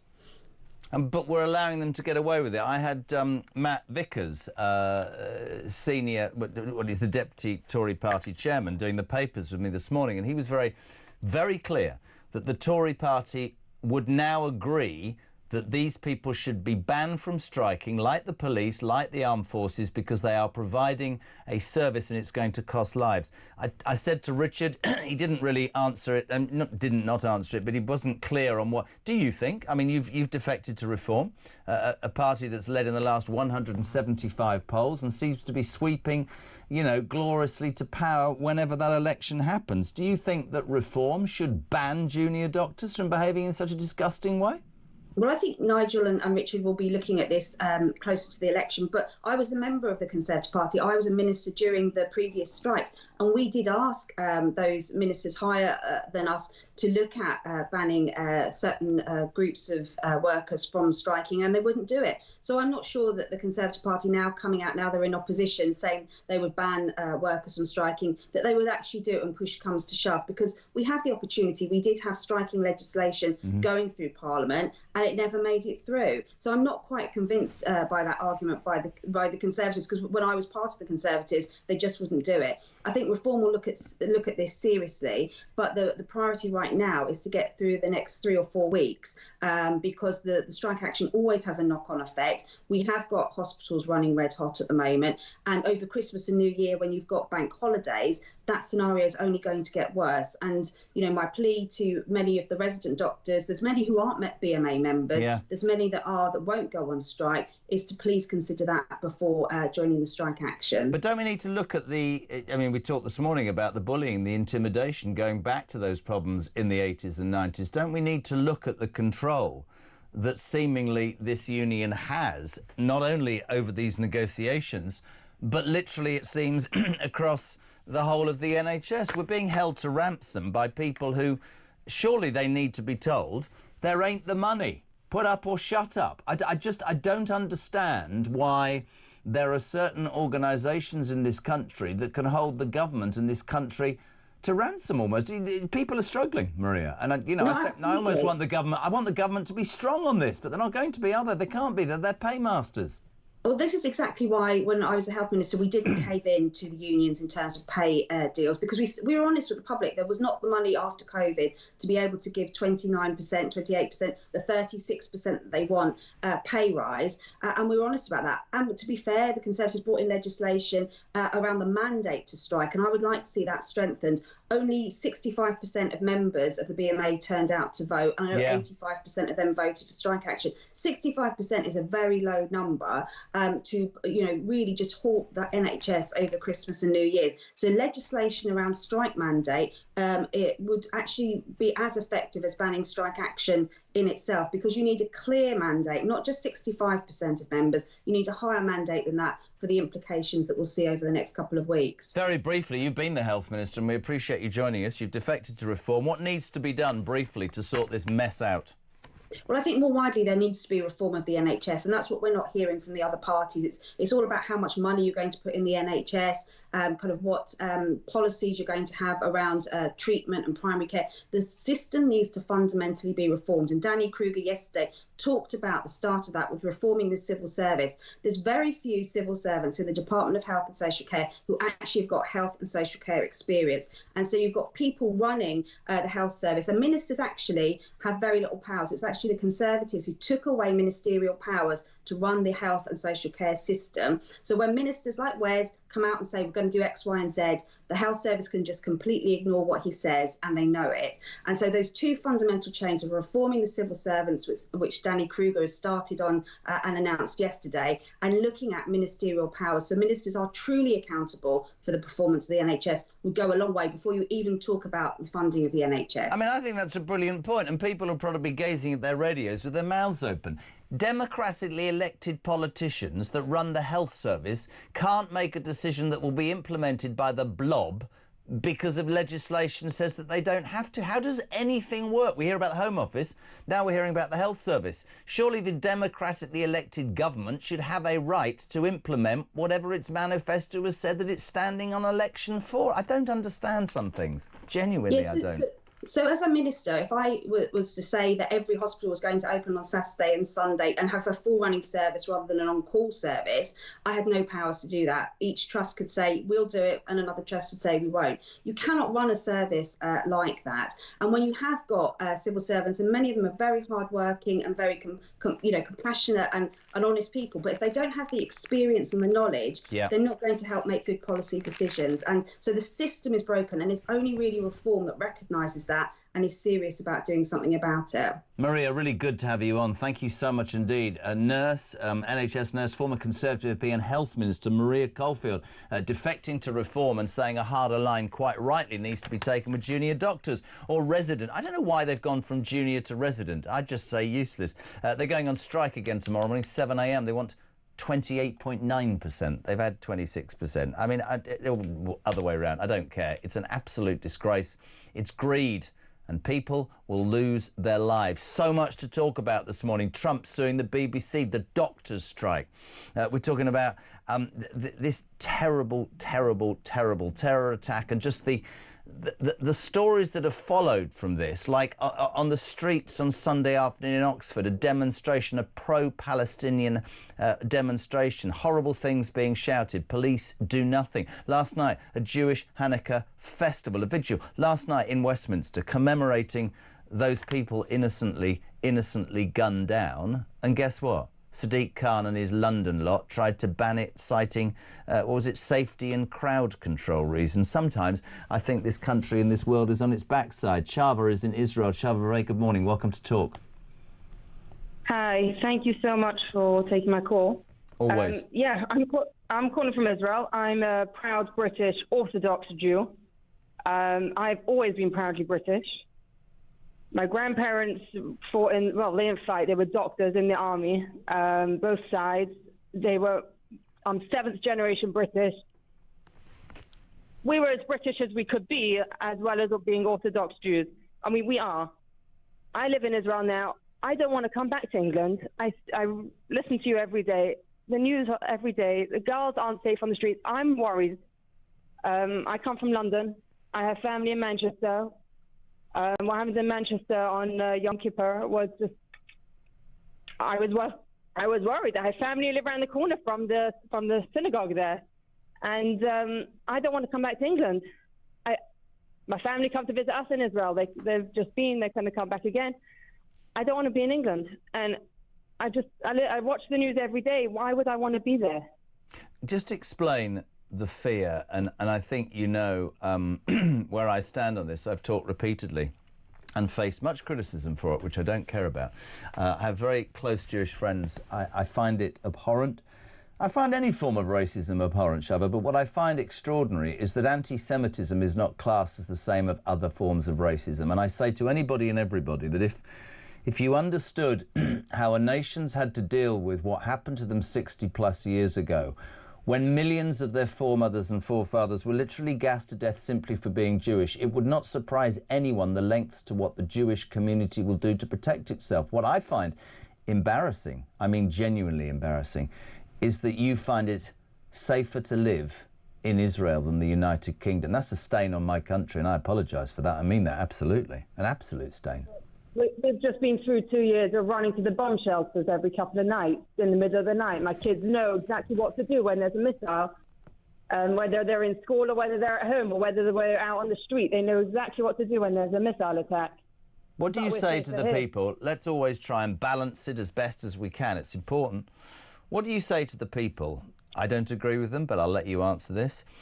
On the left, let's say, from a different stance, who would say categorically, Israel has forever had a problem, Palestinians have a right to a home, this is all about Israel, there's a genocide in Gaza, and thus the Jews basically have it coming. What would you, as a Jewish woman who no longer lives in the United Kingdom, say to that charge?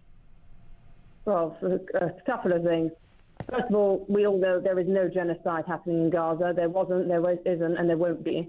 But we're seeing that I'm paid to give both sides. My position's very clear, but I have to do both sides. Let me ask you. What do you say to the people who see pictures of children starving and murdered? What do you say to those people who would absolutely say there is a genocide? What would you say? You're there. You know. Fact check the pictures. You know, they came out of Italy. There was that child that was in the hospital in Italy with congenital defects. That wasn't genocide in Gaza. You look at what the Gazan authorities are doing. There was a report last week or this week that they were withholding the baby food. That's not the Israelis doing that. That's the Gazan authorities doing that. What would the claim be of Jewish people across the world not to conflate Gaza with this hatred of Jews? Because anti-Semitism is a cancer, isn't it? Yes. Well, yes, and we saw what happened in the 1930s, and it was very subtle and it spread, and then all of a sudden it was just okay just to rat on your neighbour to the Nazis, and it was just a normal thing, and everyone was okay and happy to do that. And I'm not everybody, I'm sorry, I'm not everybody. No. I know it wasn't everybody, but it did become a normal thing, and it was okay, and it was just accepted for people to do that in Germany, in Poland, in Ukraine, that it was just accepted. And that can never, ever happen again. Listen, really great to have you on. So appreciate your time. Glad you listen every morning from Israel. Wanted to try and see both sides, but Chava, completely delighted that you came on the show. 7:22. Whatever you're doing this morning, alarm clock, Brit, so much to talk about. Would you fight for your country? Is Donald right to sue the BBC? Are doctors just greedy who should be banned from striking? All that and more. We'll say good morning to Sean, actually. Morning, Jeremy. Sean from Grimsby here. As the warmongering strikes again, here's a few things that I am not willing to fight for this country for, mate. Net zero, trans guff, mass immigration, digital ID, facial recognition cameras, locking up people for tweets. I am not going to fight for society what does these things. Great show, mate.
You in your first answer there have mentioned the Jewish element to this. Your party leader has mentioned the Jewish element to this, that this was the first day of Hanukkah. Nowhere in Keir Starmer's statement has he mentioned Jewish people or the fact that Jewish people are specifically targeted. Should he have? Yes, I think he should. There was a Hanukkah party going on at the time. We have seen anti-Semitic violence in this country. We saw those appalling attacks and murders at the Heaton Park Synagogue in Manchester just a few weeks ago. So we have seen the Jewish community being targeted.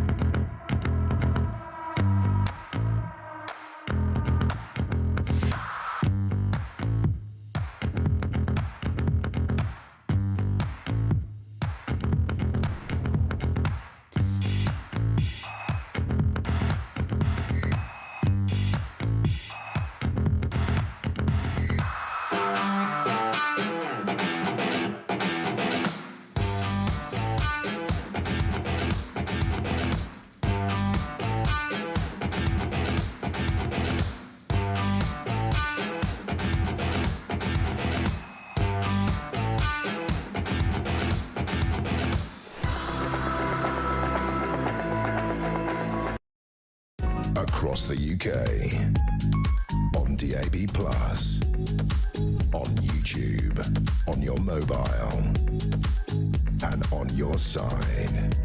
This is Talk. Don't call me cynical. Welcome to breakfast. This is JK at the controls while doing his best. It's where the nation comes to talk. I've just heard a jingle going, merriment. There's not much bloody merriment about it, is there? I mean, honestly, with everything that's going on in the world, and let's not be morbid, it is Christmas, but good God, guess what I found out during the break, peeps? It just gets better. Unemployment rises to 5.1% in October. So more people are unemployed. So, here's the thing. Are you unemployed? Have you just been made unemployed at this terrible time of year for that to happen? Love to hear from you. Are you looking for a job? Looking for a job, searching, desperately searching, can't find one, and you hear these stories day in, day out of a bloated benefit system whereby people sit and cream it for literally, sorry, they're all going to go, oh, but what about those people that can't work? Yeah, we know that. That's what the system's for. We also know that the system is taken advantage of. 7:27. So many of you texting. Morning, Dave. Well, I agree with you apologising for this country. It should be Starmer doing the apology. He will never do that because he doesn't believe in this country. Morning to Sarah Morden. Could be in Morden, could be Sarah Morden. No idea. She says, my daughter's sick since last week with a very heavy cold that's gone to her chest. Yesterday I got home just from work at 5 p.m. and called 111 for an out-of-hours GP. We were told she needed to be seen within an hour, so a clinician would call back. Incredibly, I'm still waiting, which is 14 hours later. We've had 3 calls from the admin team to say that she's still on the list for a call back. The latest was at 7 o'clock. That's with breathing problems. She's a robust 18-year-old. Imagine a child or a weak-old person, somebody who's weak. Doctors should be sued, in my opinion, for the harm they will cause when striking. This is Sarah responding very honestly there to the news that the BMA have announced that junior doctors, resident doctors, don't know what that means, will strike tomorrow morning for 5 days. In the midst of a flu epidemic, at the worst time of the year, and they've been told by Wes Streeting that he can't put his hand back in his pocket because he can't afford it. Shame he didn't do that the first time, but they've been told that actually people will die. People will die. Simon Danczuk, former Labour MP. A very good morning. Welcome to breakfast. How are you, my friend? Good morning. Merry Christmas to you as well, Jeremy. Yeah, great time. Thank you. On that story, my friend, they want 26%. They already had nigh on 29% when Streeting walked into power 15 months ago. Some people think what I'm saying this morning is too out there. I think they should be banned from striking, like the police and the armed forces. I think it is greed. I think the BMA harks back to a terrible time where unions felt that they could control everything in this country. I think it was wrong to give them that. I think it's come back to bite Streeting on the backside. I think they are greedy and completely out of touch, junior doctors. What are your thoughts, Si? I agree that Labour, when they came to power in July last year, made a major mistake by caving into the trade unions. Well, whether it was deliberate or not, I do not know. But it's been a major mistake because they gave way not just to the doctors in the NHS, but also to train drivers and other public sector workers. And they give a substantial amount of money to these people. And that's had a devastating effect. They didn't get anything back in return. Nothing around productivity or anything else. They just simply caved into them. And they've made a rod for their own back. And that's created a problem for us now, hasn't it? Because the trade unions believe that if they just take some strike action, they will get what they want, and that's exactly what junior doctors are doing now. When you were in the Labour Party, help me out. You've defected to Reform. You've seen the problems with Labour as an organisation and a government. It struck me as an outsider, and I always want to hear both sides, that the way to power for Labour was not about being cost effective or only buying what we can afford and being prudent. It was about saying to people, we want to get into power. You're the unions. Help us get there. But for working people, when we get there, we're basically going to pay you back. We're going to pay you money that you want in a pay rise. Was the Labour ideology, when you were part of the Labour Party, did they have any sense of that's going to bankrupt the country, or did they not have the intelligence to see that? How can you give money to people without any conditions vis-à-vis the BMA and expect to run a country effectively from a financial point of view, Simon? I agree. I mean, the major problem, what stuns me, and I know many of the personalities involved in the Labour government. I was an MP alongside Wes Streeting, Keir Starmer, Angela Rayner, name whoever you like, Steve Reid and all the rest. And what astonishes me rather, is that 14 years in opposition, when Cameron was Prime Minister, Theresa May, Boris Johnson and all the rest. And they come to power last year with no plan whatsoever. I find that astonishing. You would have thought that in 14 years they could have created some sort of plan that could be implemented in relation to the NHS. Well, let me jump in and say, Wes Streeting 15 months ago said the problem with Tories, they wouldn't sit round the negotiating table. I've sat round the negotiating table and I'm going to give junior doctors 28.9%. It transpires there were no conditions. There was no give and take. He just gave it to look good.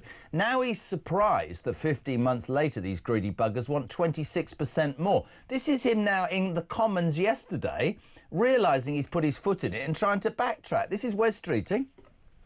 I am appealing to ordinary resident doctors to ignore the BMA strike and go to work this week.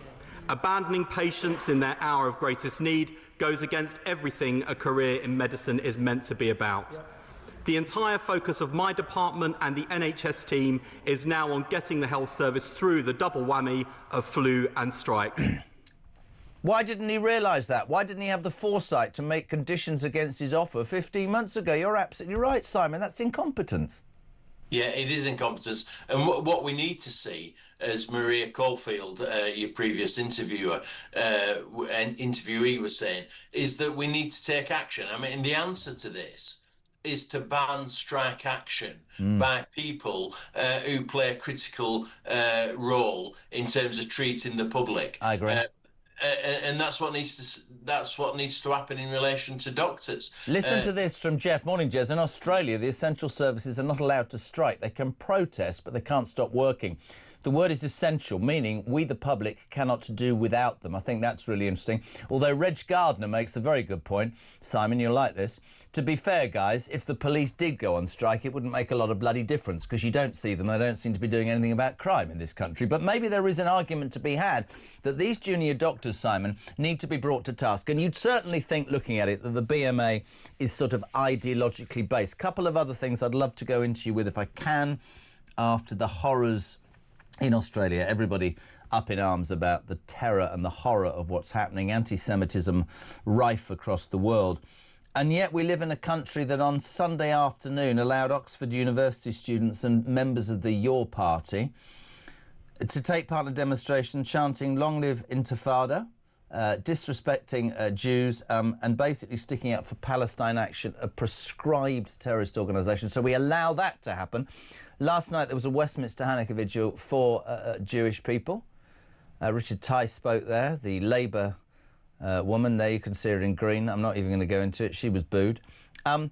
Gideon Falter, the chief exec of Campaign Against Anti-Semitism, tells us that Mayor Sadiq Khan tried to ban that last night, Simon, citing safety and crowd control concerns. These people don't have a clue, do they?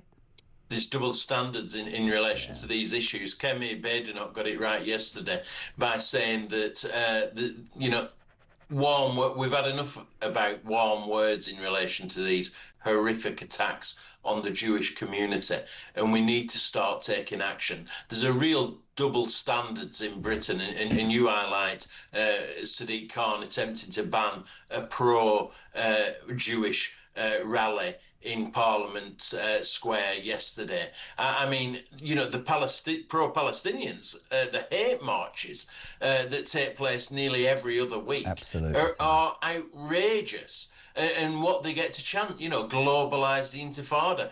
And now that's exactly what we've seen in Australia. I mean, we have to put our foot down in relation to this. Policing is far too soft in relation to these issues in Britain. And we have to be much stronger on it. We need a government that will do that. Completely agree. And finally, quite shockingly, I thought today, the head of the armed forces, Air Chief Marshal Sir Richard Knighton, has said that Russia could launch a significant attack and Brits should be ready to fight. I thought people would go, yes. Most people would go, why would you fight for this country? There's nothing to fight for. What are your thoughts quickly?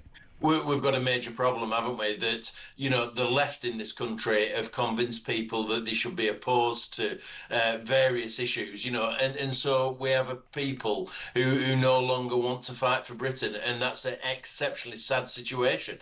So that call for strength in Britain just won't wash with many people nowadays. Let's just watch, actually. I've got this clip, head of the armed forces, Sir Richard Knighton, yesterday saying we might need to fight. Have a watch quickly, my friends. Sons and daughters, colleagues, veterans will all have a part to play, to build, to serve, and if necessary, to fight. And more families will know what sacrifice for our nation means.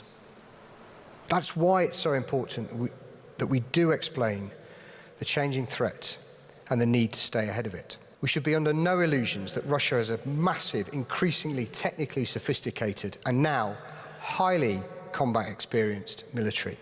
Russia is also developing new and destabilising weapon systems, such as nuclear-armed torpedoes, nuclear-powered cruise missiles, and putting nuclear weapons in space. We have to prepare to protect ourselves from an array of real physical threats of growing sophistication. I think sort of took a lot of people by shock, that really, because the problem, Simon, I guess, and you were an MP, is if you don't warn people about what could happen, you're not being honest and open. But if you do, you can be accused of stirring up the pot. Mm.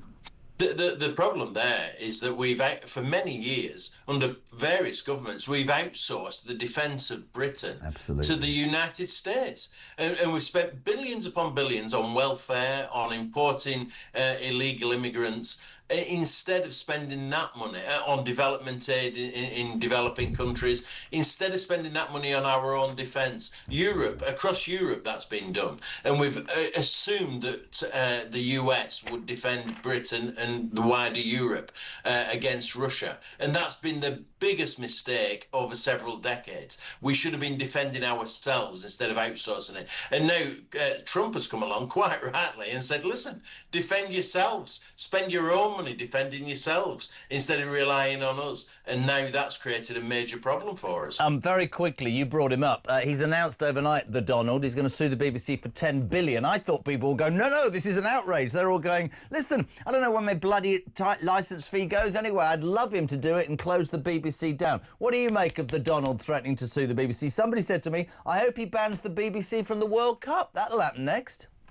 I'm in support of Donald Trump. The BBC is an absolute disgrace. I and many others used to go to it to see what the news was, and now I avoid it on every occasion. I mean, it's just not what it was. It's this woke institution that just doesn't appeal to the vast majority of British people. Donald Trump is right to call it out. Listen, we love having you on, mate. We need you back in Parliament. Excellent. Simon Danshuk, if you don't speak before, have a very happy Christmas. Thank you so much indeed. 20 minutes to 8 o'clock. I did say a bit of announcement. I mean, it's just is it a big announcement, Christian? Listen, I'm going to do breakfast permanently from the new year, you lucky, lucky people. And it'll be changing a little bit, a few things, but we'll let you know more about that. But a brand new Talk Breakfast show with yours truly launching on Monday, the 5th of January, with a few surprises along the way. This is Talk.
Across the UK, on DAB+, on YouTube, on your mobile, and on your side.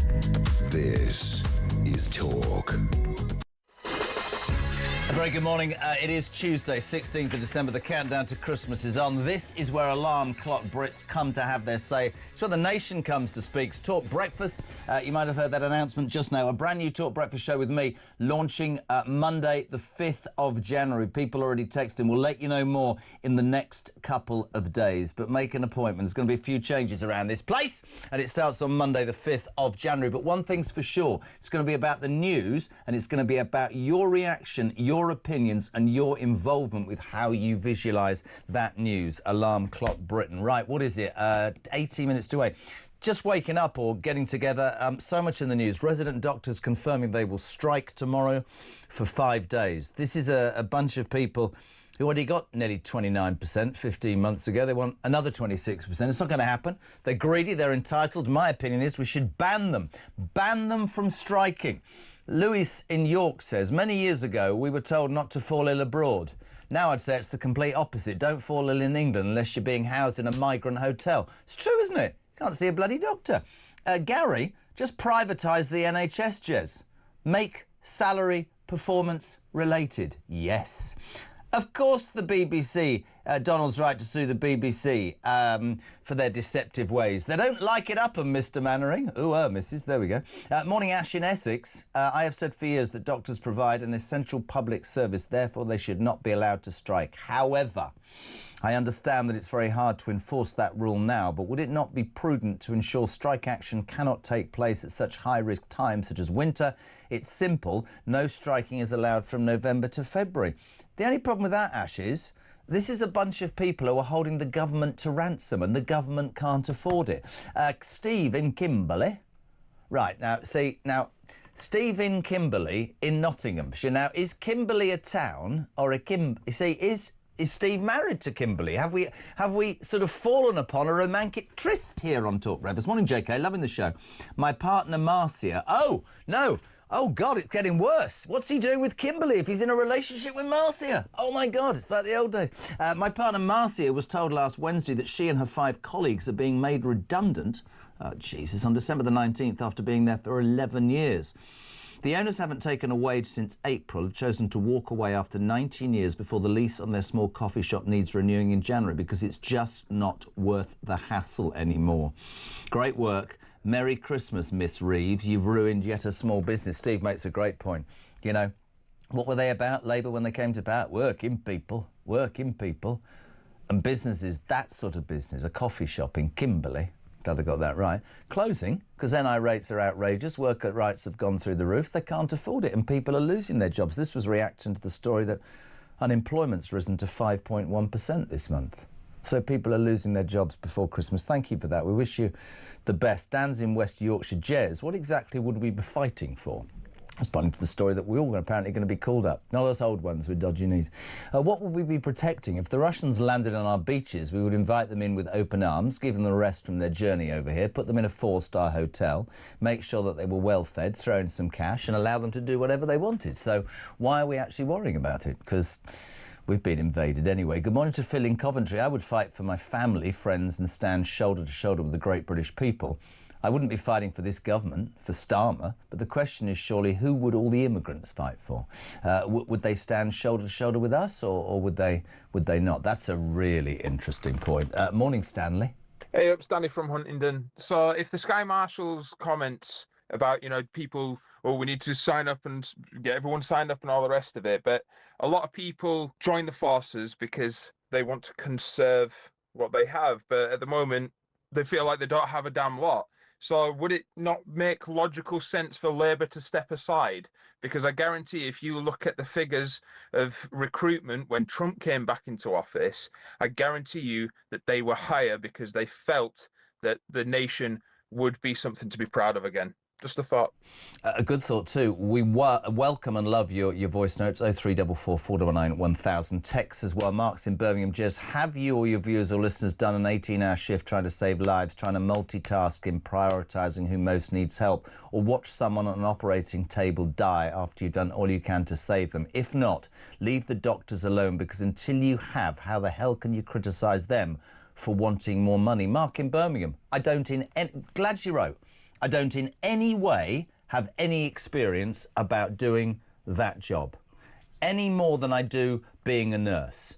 But I'm sorry, whether you like this or not, and you probably won't like it, you signed up for a job with a view to becoming what you wanted to become. I can sympathise about the loan thing, and I'd go further. I wouldn't charge you to train. I'd make you sign a contract that says you've got to stay with the NHS for 10 years. But whether you think this is unfair or not, mate, try explaining to hard-working alarm clock Brits that you want in total 54% in the short space of 16 months, and you will not find sympathy. I don't ever hear a junior doctor saying they want their conditions at work to be better. It's all about money in the pocket, and you are running out of sympathy. That is simply it, but you're entitled, of course, to your story. I just wanted to bring on a good friend of mine, the political correspondent from the Jewish Chronicle, Lauren Bellcross. Lauren, how are you, me old son?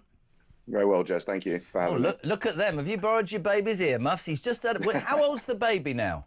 7 months. Bless you. It's great to have you on. We used to work together. I just wanted to get you on after what happened, but really the fallout since those terror attacks. I shudder, and you know I've always been very vocal in my support for the Jewish community. Not only do I shudder when I see what happens on Sunday, but I shudder when I hear what happens afterwards. Last night there was a Hanukkah vigil in Westminster.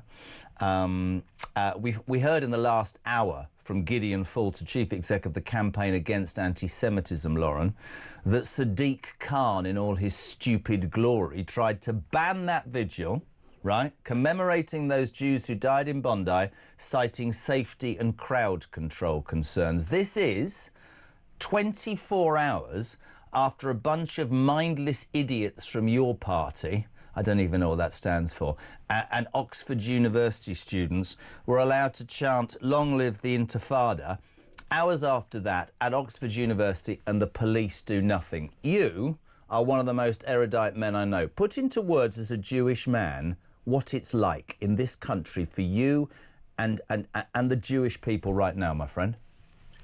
I'll be honest with you, Jeremy. We're a lot of us are fed up. We're fed up and angry because for the past 2 years, we've had to listen to the worst kind of incitement and calls for violence after an atrocity in Israel against Jewish people being targeted and massacred there.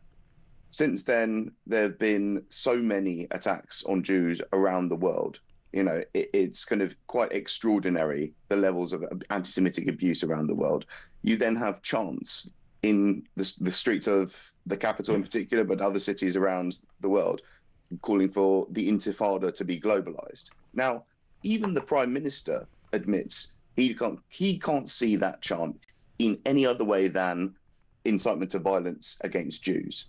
Now, if that is the case, why is it that week after week after week, in our towns and cities, we keep hearing these chants that people think are anti-Semitic chants and people see as an incitement to violence against Jews?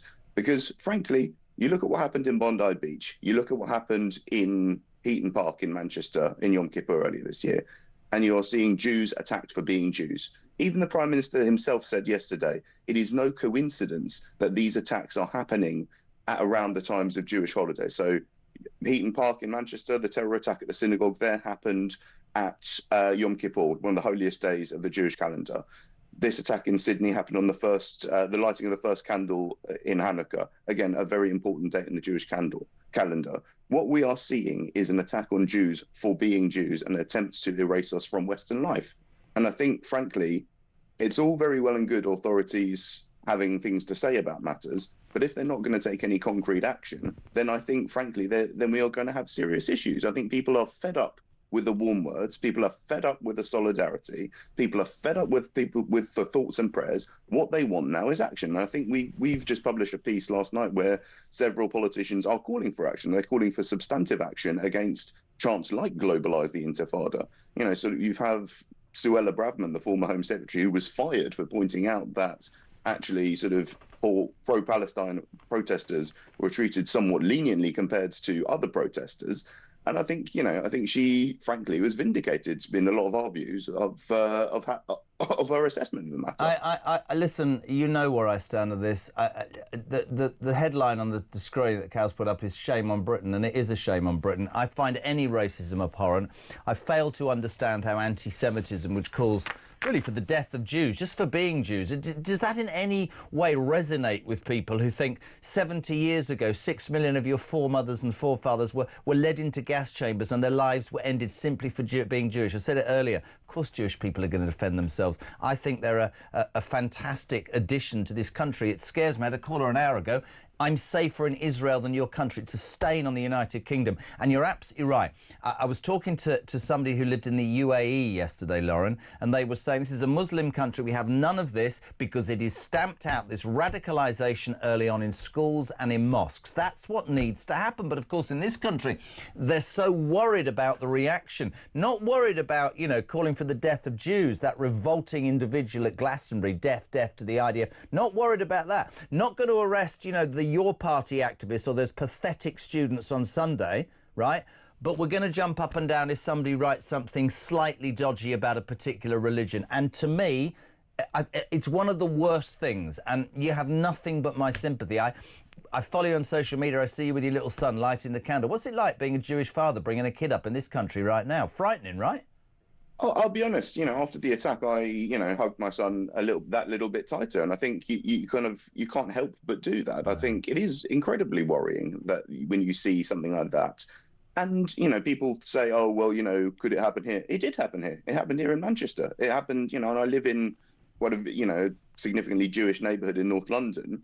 And of course there's concern. I think, you try and bring in the joy in as much as you can to daily life and, try and celebrate life. Because I think for me, that's, as difficult as it might be sometimes, I think that's the best way to, if I can, don't want to swear on your show, but to annoy and frustrate people who want to do us down is to celebrate life to the fullest and, express our joy in a way that they want to deny us the opportunity to do.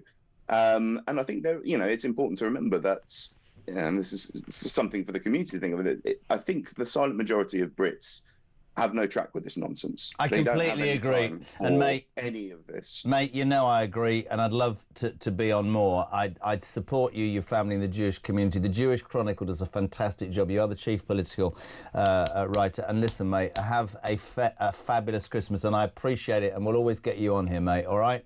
Good to Thank speak. you, James. Another one whose career I created, but that's another story. This is Talk Breakfast, 5 to 8.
Hi, I'm Kevin O'Sullivan, and I've got a message for you. Welcome back to this blockbuster edition of What Just Happened. It really is a good one, I think. It's so funny that people keep calling me Meghan Markle, because it's Meghan Sussex now. Flynn has said, Samara, I agree with you all the time, but you're just boring.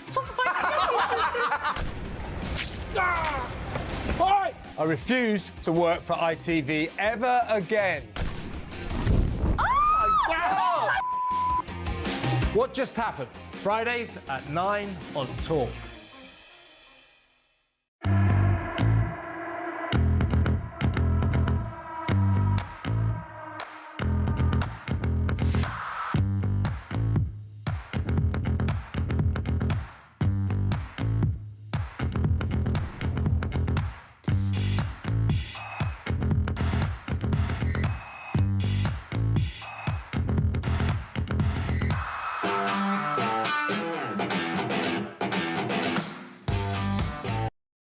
Across the UK, on DAB+, on YouTube, on your mobile, and on your side. This is Talk. Welcome back, my friends. Almost 8 o'clock. We're live across the UK. It's Talk Breakfast here until 10. 0344 499 1000. Text to 87222. Would you fight for your country? Think Donald Trump's right to sue the BBC? Do you think we should ban doctors from striking? Morning, Chris. Hi, Jez. Chris from Epsom. Great show, mate. I'm an ex-vet. I think there is more chance, talking to my friends, of veterans and the working man taking arms up against the government. Never mind going to war against another country. That's not something that I'm promoting or inciting. But I think there's more chance of that, of a civil war, than going to war, with the state of this government and what they're doing to us. Neville's in Norfolk. I hope it's not Gary Neville. Neville, we've literally got 1 minute. Go. What do you want to say, pal? Definitely not Gary Neville. Agree with your veteran on there now. The only threat to this country is residing in 10 Downing Street. And they're the ones we need to get rid of. And anybody with any sense would join an army. Mustn't incite it, as he said, but if push comes to shove, you do that. Putin is not our biggest enemy.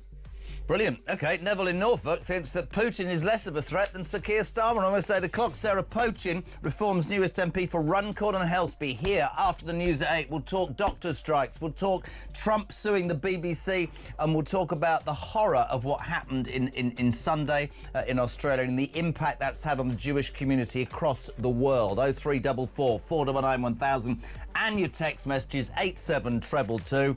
Apparently it's Christmas. We're having a bacon roll. I'll see you in 3. Enjoy the news. Back then.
Across the UK, on DAB+, on YouTube, on your mobile, and on your side. This is Talk.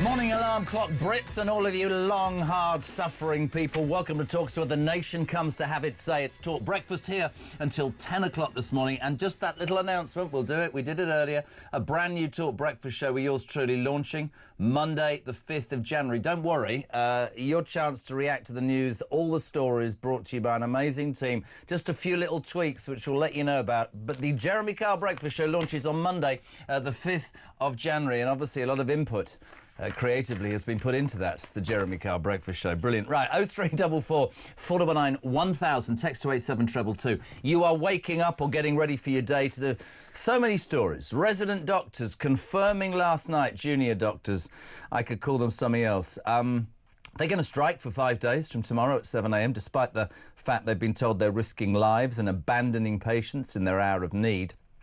These greedy people have had 28.9% already 15 months ago when Wes Streeting, the health secretary, said, I'll sort it out. I'll give them what they want. It'll be fine. With no conditions. And now a year later, they're back asking for more. Wes Streeting is now in a corner or up a creek. This was him yesterday in the House of Commons. I am appealing to ordinary resident doctors to ignore the BMA strike and go to work this week. Abandoning patients in their hour of greatest need goes against everything a career in medicine is meant to be about. The entire focus of my department and the NHS team is now on getting the health service through the double whammy of flu and strikes. My question to you this morning, is it pure greed by the junior doctors, galvanised by a left-wing ideological union, the BMA? And should we not in this country do what they do with other countries and other organisations that are essential services like the army and the police and ban them from striking? Your thoughts, always welcome. You'll have heard in the news overnight the Donald has decided to file a $10 billion lawsuit against the BBC for putting terrible words in my mouth. They were beautiful words, but they made them terrible words. It's not getting any better, the impression. Do you agree that Trump should sue the BBC, seeing as how it'll be your licence fee that pays him? Interestingly, everybody's going, yeah, it'll bankrupt the BBC. It's rubbish anyway. So your thoughts on that? And also, listen, we try very hard to bring stories that matter. The horror of what happened in Bondi is not lost on anybody. All over the front pages. I mean, the front of the Sun today, look at that. This is the 10-year-old girl, bless her heart, and Matilda. Minutes later, Matilda was dead. Being Jewish in all walks of life across the world seems to be a dangerous thing. Sadly, anti-Semitism is rife. If I give you a couple of things that have happened in this country since Sunday, it's why I think there is shame on this country and a complete failure to deal with the cancer that is anti-Semitism. On Sunday afternoon, my friends, literally hours after those deaths, Oxford University students, in brackets privileged, and activists from your party, you know, that nutter Sultana and Corbyn and that lot, took part in a demonstration during which protesters called for Intifada to be globalised, which calls for the death of Jews. They were allowed to shout that. They supported the hunger strikes of Palestine Action activists. This is a terror group that's prescribed, but the police did nothing. They're allowed to spew that hate, like they're allowed to spew their hate on marches. And then we fast forward to last night, outside the Palace of Westminster. The Jewish community decided to hold a Hanukkah vigil, lighting candles for those that died. Richard Tice was there.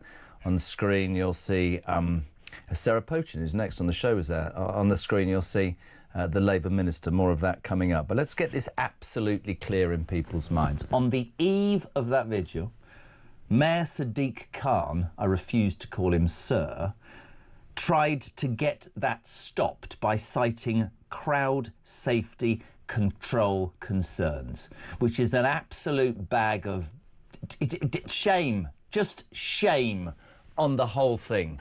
Love your thoughts on all of this morning. 0344 499 1000. And of course, overnight, head of the Armed Forces has said you might need to fight for your country. Air Chief Marshal Sir Richard Knighton. Good morning, Dan.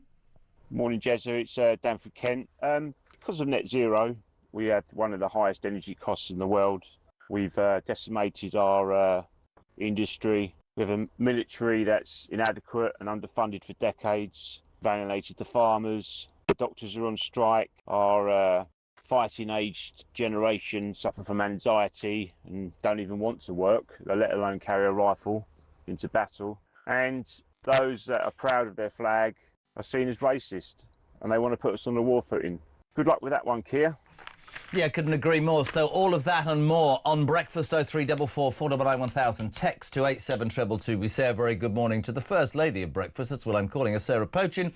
Reform UK's MP for Runcorn and Helsby. Good morning, Sarah. Good morning, Jeremy. How are you? Well, I'm all right. I mean, the news is crap. Christmas is not looking great. But listen, thanks for coming on. Are you better, by the way? I've still got a little bit of a croak, but I'll try my best this morning. But listen, the news is horrendous wherever you look, isn't it? And as you can imagine, I've got an opinion on virtually everything you're talking about this morning. Well, let's start with, and I don't care if what I'm saying is outrageous here.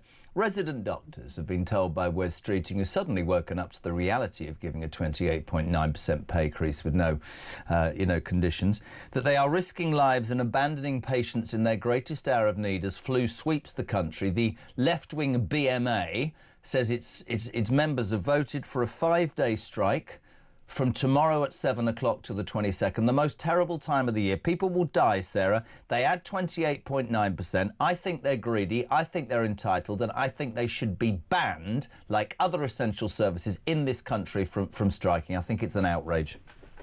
Well, I couldn't agree more. I was in the chamber yesterday listening to Wes Streeting and his moaning about these junior doctors. Well, the fact is, you're quite right. He should have put a stop to this by making sure that doctors cannot strike.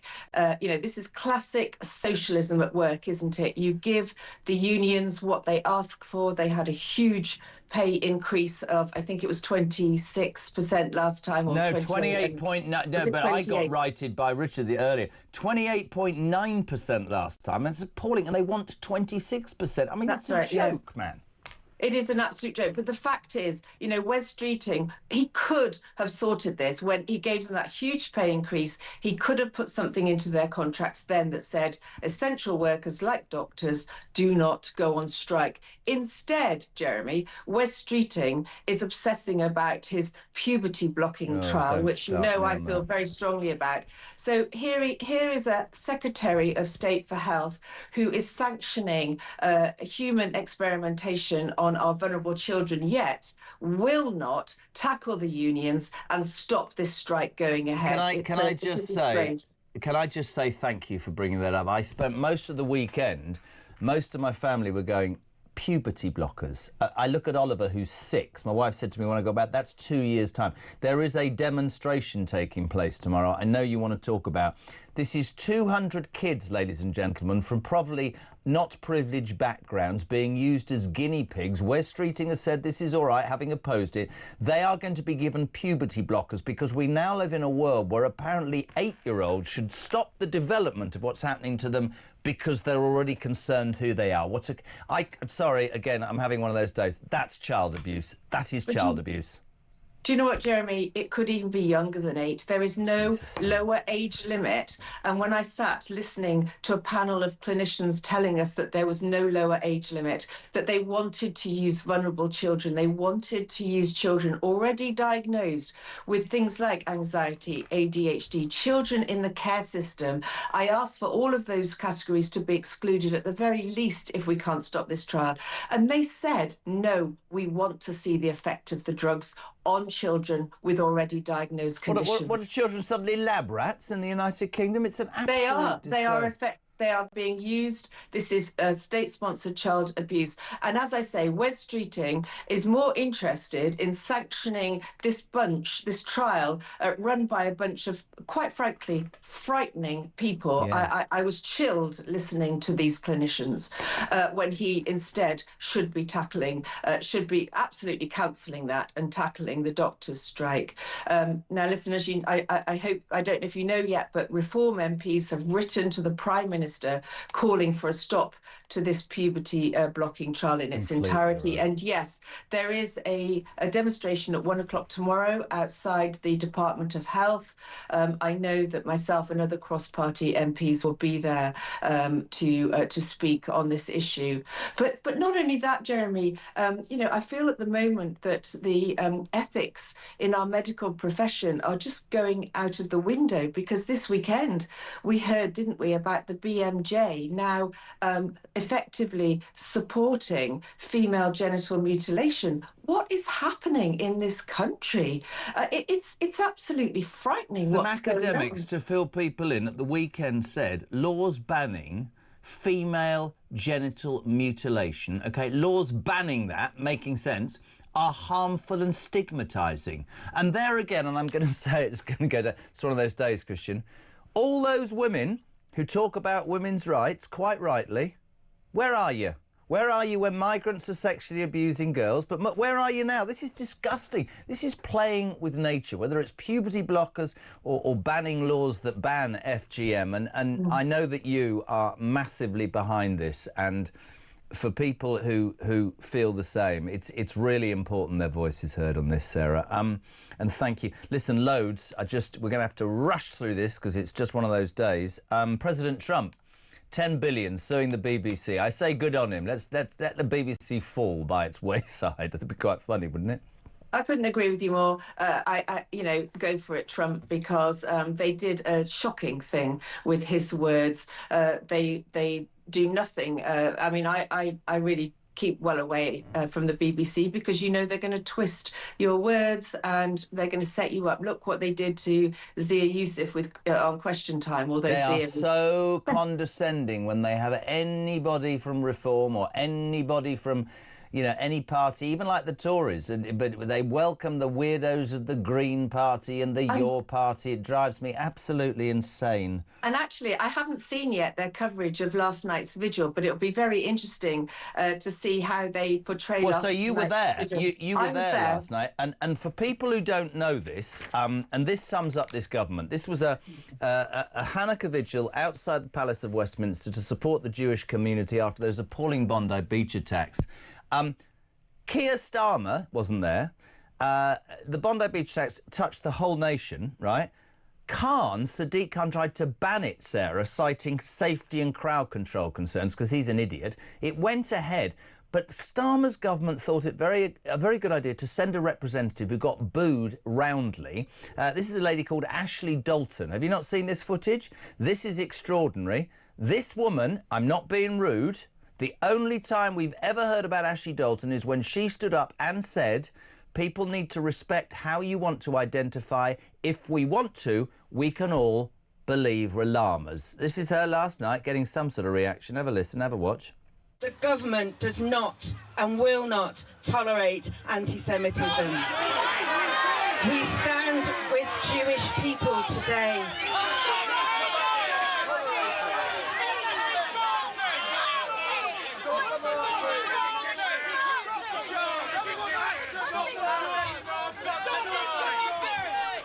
That didn't go down too well, did it, Sarah? And that'll be because the government she's part of declared their acceptance of a Palestinian state, which many people say has done nothing more than increase the cancer that is anti-Semitism across the country. Well, it absolutely has. I was there. I saw her make that speech. And it's lies, isn't it? This government does not stand in solidarity with the Jewish people. She was wheeled out last night, and quite frankly, it was pathetic and embarrassing. So, yes, the British government has recently, I think it was only as recently as October, come out and recognised the Palestinian state. There was no vote on that. There was no discussion in Parliament. So absolutely no democracy about that decision, which is shocking. And I personally feel that that is that decision itself, and the same, Australia did the same, Canada did the same. I don't think that's helped the situation at all with the attacks that we're seeing. But you're right, last night, Mr. Khan, he tried to ban and stop that vigil last night. It was peaceful. There was no trouble whatsoever.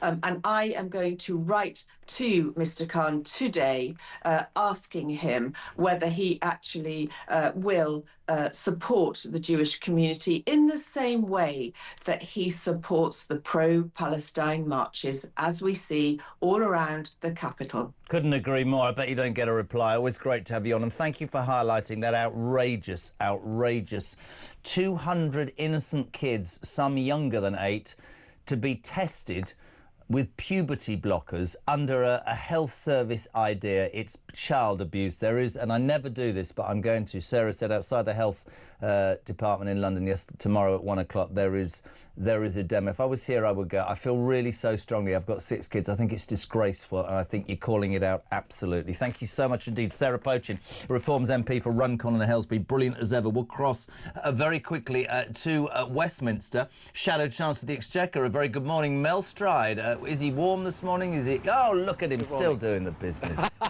I've got my coat on. Good Jeremy. man. It is a bit cold here, actually, but I know anyway. you want to talk about the Tories today opposing legislation about Labour's tax rises, but I do need, and I had Matt Vickers on earlier, by the way, I had a very good interview with Kemi last week. She impressed me very much. Good. What Sarah was just talking about, I need to touch upon you. I mean, you know, the horrors of Melbourne. And yet, not Melbourne, sorry, Sydney, at the weekend, Bondi Beach, we saw the world has to wake up to the fact that anti-Semitism is a cancer and it's rife. And I don't understand why it's not treated in the same way as other forms of racism. But Mel, since that happened, 2 things in this country, and I'd love a Tory viewpoint. Sunday, Oxford University students and those idiots from your party allowed to demonstrate shouting, "Long live the Intifada," which is calling for the globalisation and death of Jews. The police do nothing. Last night, I get into trouble. Sadiq Khan trying to ban a Hanukkah candlelit vigil for victims, citing safety and crowd control concerns. I don't understand how we're allowing these people to spew hatred on our streets and turn a blind eye to that and police others. I think it's disgusting, Mel. Genuinely feel it's disgusting.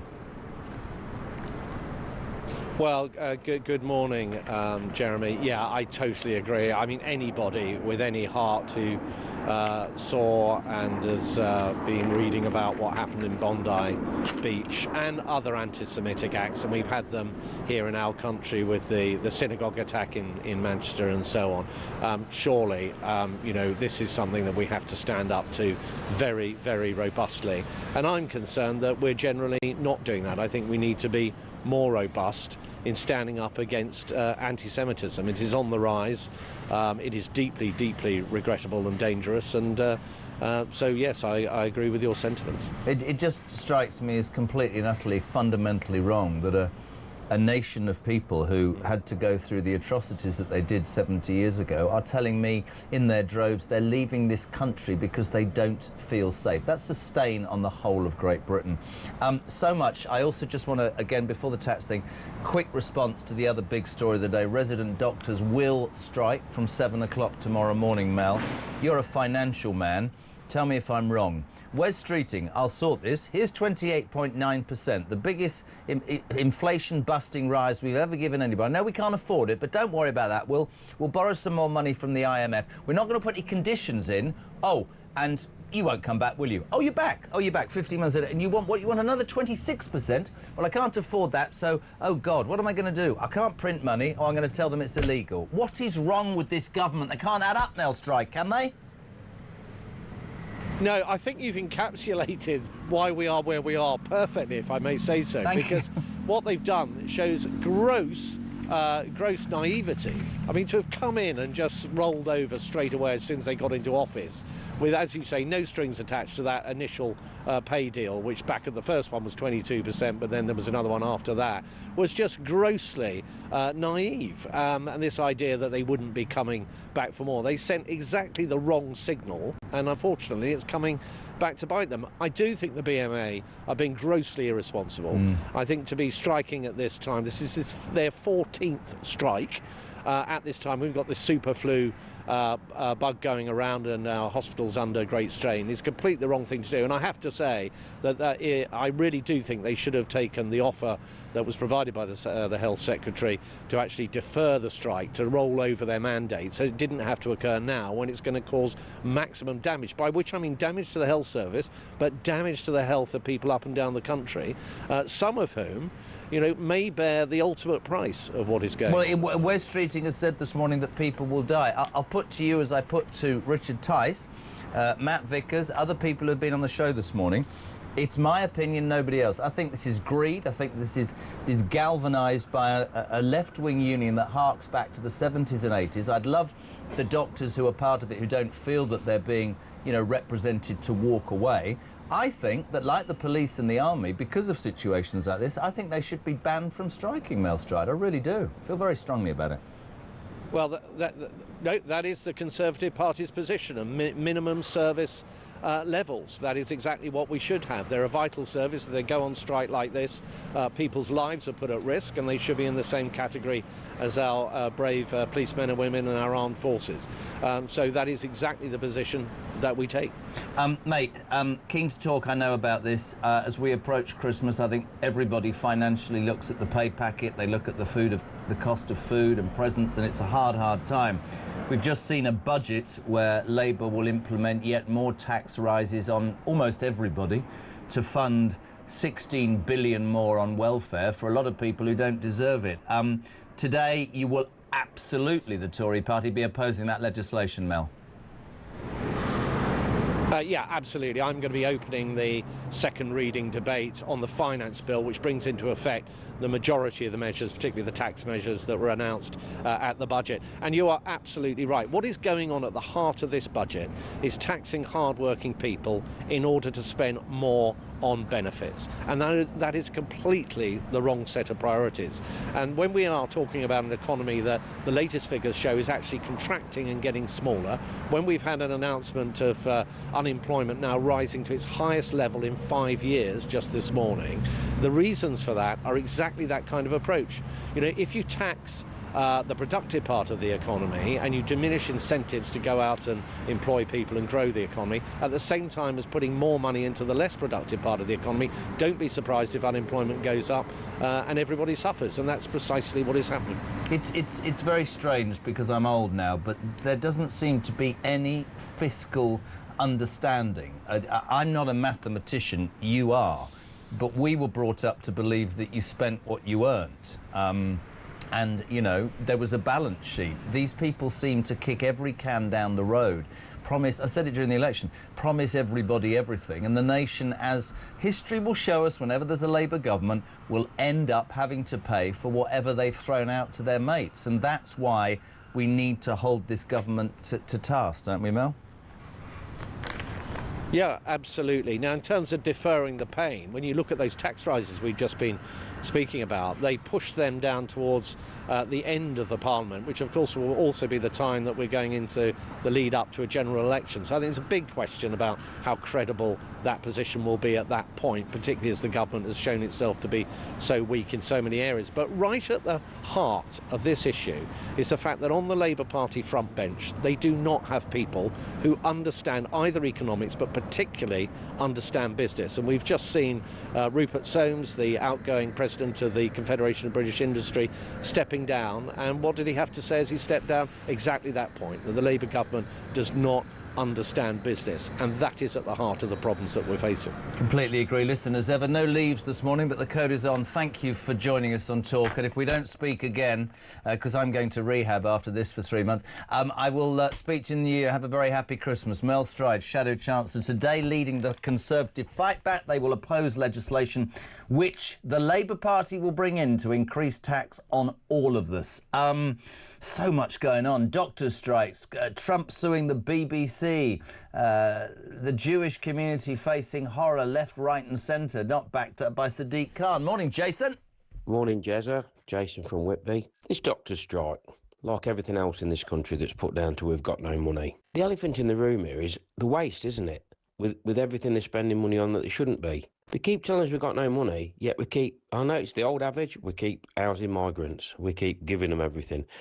Until we get a grip and somebody with a spine takes control, nothing's going to change.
migrant crisis isn't some abstract story playing out in Westminster. It's hitting our towns, our streets, and our communities. Take Dover, the gateway to our nation. British families there watch dinghies arrive every day, with hundreds of young men stepping onto the beach as if it's an open door, while the locals struggle to see a GP or find a school place for their own children.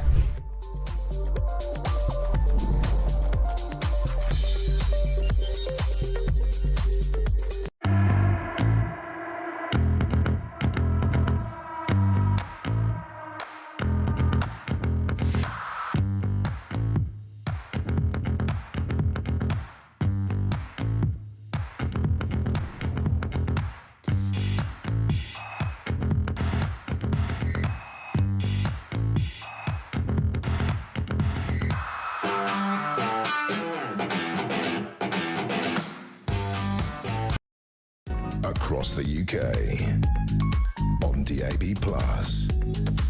on YouTube, on your mobile, and on your side. This is Talk. Welcome back. This will only interest you if you are indeed on watching on YouTube, as I hold a piece of paper over my left breast. Last night, I turned up for only half an hour at the office Christmas party because I'm old and I had to go to bed. And I'd been there in a brand new white shirt, jacket and trousers for about 13 seconds when a man poured the equivalent of a bottle of red wine over my white shirt, which has gone in the bin. If you are tuning in and there's a wet patch on the left-hand side of this morning's shirt, I'm not lactating. I've just managed to drop my breakfast down myself again. It is patently an old age thing. At home, my wife's going, I told you it's happening to him. We're going to have to do something about this after Christmas. Put him somewhere. Anyway, good morning. Welcome to Talk. Listen, loads of you responding. News everywhere today. Trump suing the BBC. Doctors going on strike. Khan trying to stop that Hanukkah vigil last night in Westminster. And the head of the armed forces saying, yes, no, I'm not lactating, I'm going to rub it. Head of the armed forces saying you might need to, that's me rubbing, you might need to fight for the United Kingdom. Another story that sort of went under the radar, and never should go under the radar, was this appalling land grab inheritance tax that Labour are bringing against the farming community is the most ideologically unsound policy ever. I mean, let's get this straight. Farmers, they hand their farm down, family to family, generation to generation. They don't earn big money. They earn potentially 1% of the value of their farm. So Labour will go, oh, he's got a £3 million farm. He's probably taking £30,000 a year. It's about, you idiot, Starmer, OK, providing the food for the nation. It's about being self-sufficient. It's about heritage, right?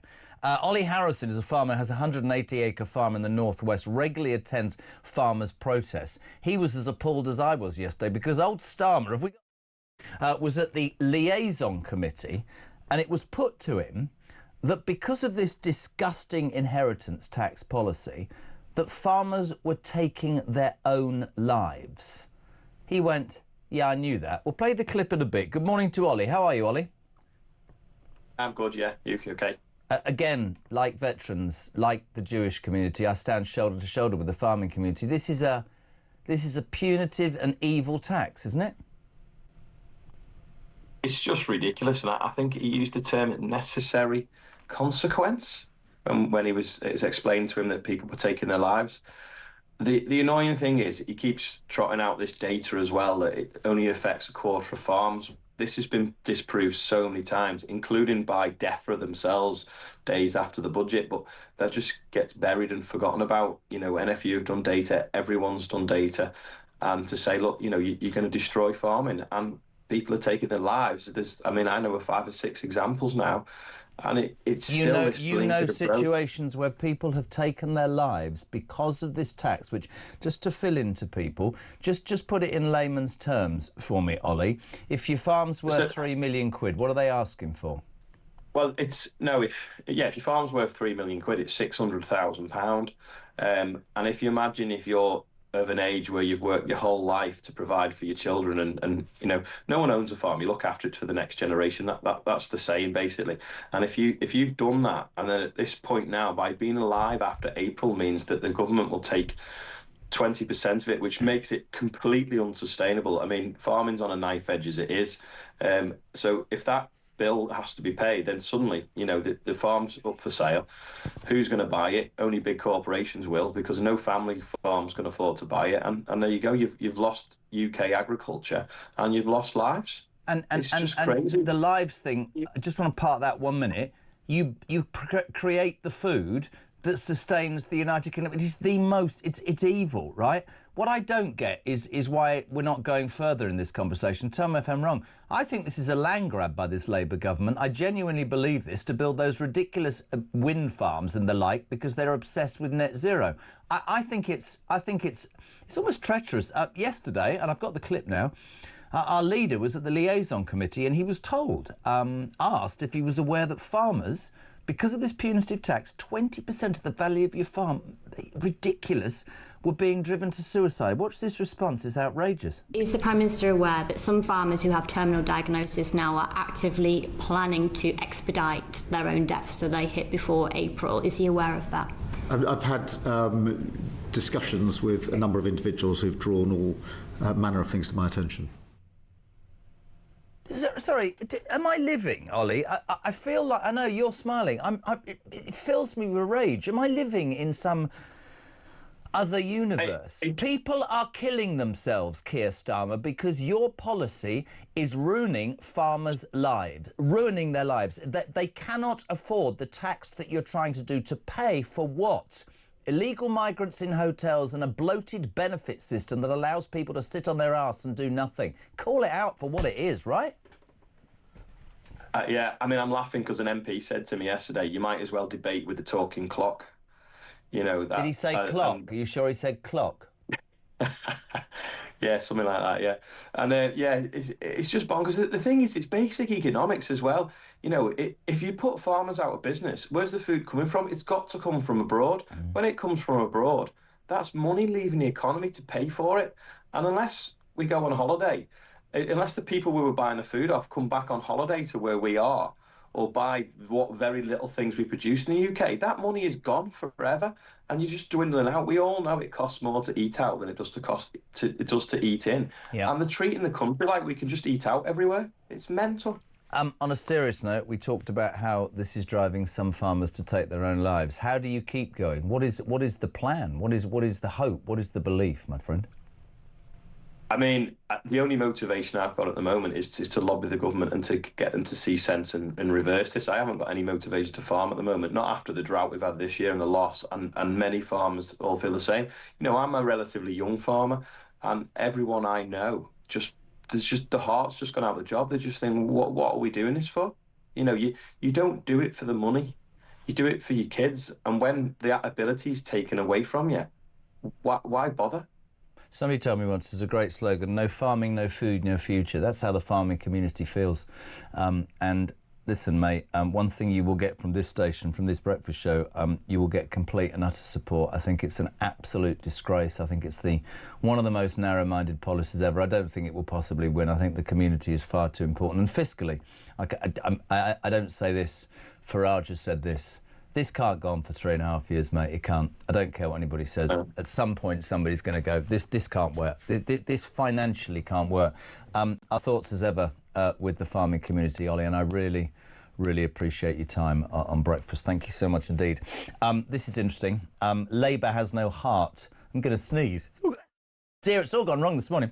They tax farmers into suicide, support the global intifada, try to ban Jewish vigils for Bondi murders and let doctors strike in the middle of a flu epidemic. Are we serious, says Margaret, that this is the United Kingdom's government? Farmers are furious.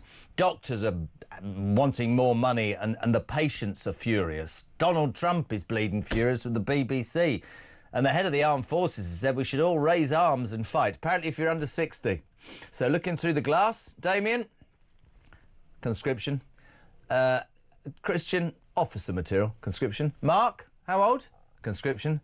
Jez, I'm off to Barbados. Morning, Steve. Morning. I think the working class are being branded far right, so to sit in the next war else, we can just leave it to the blue-haired Wokarasi, Starmer and all his Fabians. They can sort the next war out. We'll sit this one out.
across the UK, on DAB+, on YouTube, on your mobile, and on your side. This is Talk. There are moments of hilarity in the midst of all the misery. I wish sometimes you could hear what goes on in the background. In the last break, Damien, Rick, honestly, this is how it went. I just happened to mention that the plumber was going round to my house. And Christian said, do you worry about the plumber going around to see Mrs. Carr when you're at work? I went, no, absolutely not. He can play with the pipes for as long as... And then we got on to me having one testicle. It's been an interesting break. Anyway, welcome back to... It's not funny, Damien, OK? It's not funny. Great. Welcome back to Talk Breakfast. Thank you for tuning in. There's so many things that people want to talk about. Very quickly, Dave on Trump, go. Morning, Jeremy. Dave from Manchester. Loving the show. Just wanted my tuppence on Donald Trump suing the BBC.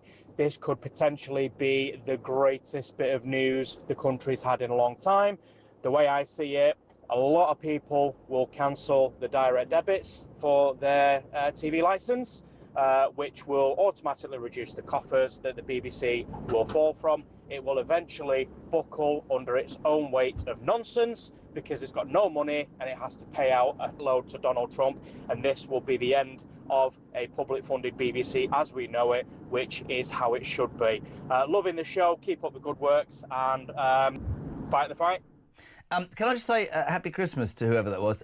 Tuppence, where I came from, if you're going to do that in future, can you say 2 pence worth or something? Because tuppence meant something else where I came from. Back to the doctors' strike. I feel like I'm on a roller coaster of news this morning. Doctors will strike from 7 o'clock tomorrow morning. They had 28.9%. I make no apology for this. They now want 26 extra %. Lives will be lost. I think it's greed. I think they should be banned. We've got a very, very quick hit. Roy Lilly, former NHS Trust Chairman. Roy, good morning. Morning, Jeremy. I hear about how difficult it is. I hear about the long hours. I hear about all of that. This is greed. If you put this in front of the British people, there will not be a shred of sympathy. I believe this is galvanised by a left-wing union, the BMA. Your thoughts, Roy? Well, you're absolutely right. And, you know, when I was speaking to you the other day, I said I didn't think for one moment that they'd settle before Christmas. And you're absolutely right. They're hanging out for more pay. They think they've got West Streeting over a barrel. Here's an interesting statistic. You know that over the weekend they had a poll of their members to say, should they carry on with the strike? Well, 29,000 of them said that they would carry on with the strike. But that's out of a total junior doctor, total number of junior doctors of 77,000. So 29,000 out of 77,000 have decided to keep the strike going and keep Streeting over a barrel. The difficulty is he's got such a bad relationship with the BMA, and I know everybody's cross with him. I am. I don't agree with it either. But at the end of the day, I mean, you know this for sure with all the other programs that you've done. You have to negotiate, and you have to create a relationship with people you can negotiate with. Yeah, but surely, I mean, I agree with that. But the biggest mistake that Wes Streeting made, and I like the guy, I've talked to him, right? He won't come on at the moment. Hopefully we can change that. If you go to the negotiating table and you offer 28.9% to make yourself look good in the shop window of politics, because we're in, the Tories, who I stopped listening to, are a disgrace. They didn't talk. We'll sort it. He's rolled over and been done one because he didn't ask for anything in return. I would have made it absolutely clear that there would be a ban on a future strike, that they'd have to do this in terms of productivity. I've said it myself, sign long-term contracts with the NHS or we'll pay for your training. None of that. It's about window dressing and yet again the Labour Party being bitten on the backside. I think you're absolutely right. I said at the time when he gave them the 20 billion pounds, a lot of money. You know, when he gave them that pay rise, I said there are no strings. I said it's a 3-year deal. They'll come back in the 3rd year for more. And here we are again today. Somehow or other, somebody has to repair the relationship between the doctors and government. And Streeting can't do it. So, you know, is it beer and sandwiches at number 10? Is it ACAS? I don't know. But we have to talk. Because standing on the sidelines, bad-mouthing everybody and saying how terrible it all is and how greedy people are doesn't resolve the situation. And no, I agree with that, mate, but I'm talking for work, you know, alarm clock Brits and hard-working Brits who haven't had in the private sector a rise of that magnitude for 10 or 15 years. And when you're getting up in the rain and the sleet and the snow to support your family and put food on the table and pay your bills just with Christmas approaching, you look at that and you know that the flu epidemic, you know the elderly can't heat their homes, you can't get an appointment, and they're asking for another 26%. I don't think it's fair to say standing at the side harping. I think millions of Brits have lost complete patience, belief, and I think they look at junior doctors as greedy now, and I don't think that's going to go away. I really don't, pal. And Streeting is to blame in part. Nor do I. And the important thing here is that the doctors don't care about that. Yeah. They've abandoned their moral standing and they've used it as leverage. Because the one thing you can always say to a doctor, don't go on strike because patients will get damaged or something could go wrong or whatever. They're saying things go wrong every day anyway. We don't care. We're going on strike. That's the bit that's missing. These are a different type of doctor. You know, these are not Dr. Finlay in the old days at all. These are now young, militant doctors who've taken over a trade union, and we're dealing with a very different species. Mate, it's always great to have you on. You should have run the whole NHS. We love you. Thank you so much indeed. Roy Lilly, former NHS Trust chairman, responding to the fact that junior doctors are going to go on strike. Now, he just said Dr. Finlay. I'm going to do something for one of our members in the office, young Finn. Recently promoted to producer, went to the Christmas party last night, and you had a bit too much to drink, didn't you, because your head's hurting. This is Harvey with the jingle of the day for you, Finn. Wake up. Morning, Jezza. Morning, Jezza. Morning, mate. It's Harvey from Mum Hempstead. Lyrical genius. Come up with another little jingle for you this morning on the way to work. Oh, yes, it's Christmas. What a terrible year. No winter allowance from our friend to ticket. The flags are still flying. Oh, the colours are clear. The lion's awakening. The cavalry is here. Oh, yes, it's Britain. Red, white and blue. Labour is dying. Reform, they need you.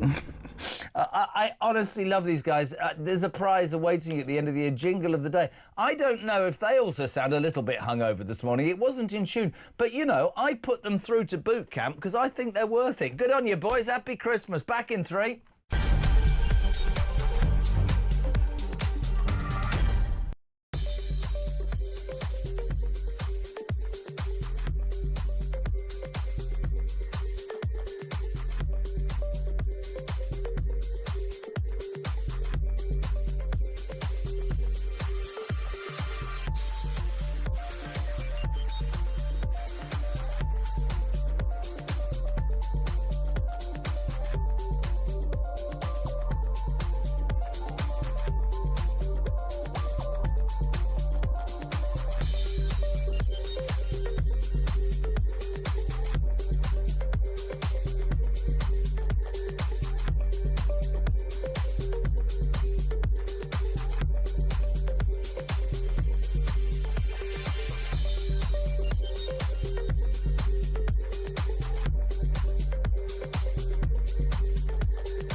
In terms of your question around taxes, there are no additional tax rises needed beyond the ones that I've set out. Don't need to increase taxes. I'm not coming back with more borrowing or more taxes. I will not increase your national insurance. I will not increase your VAT, and I will not increase your income tax. We don't need to come back for more. We've done that now. We've wiped the slate clean. The economic circumstances have declined, deteriorated since a year ago. We are having to look at taxes and spending.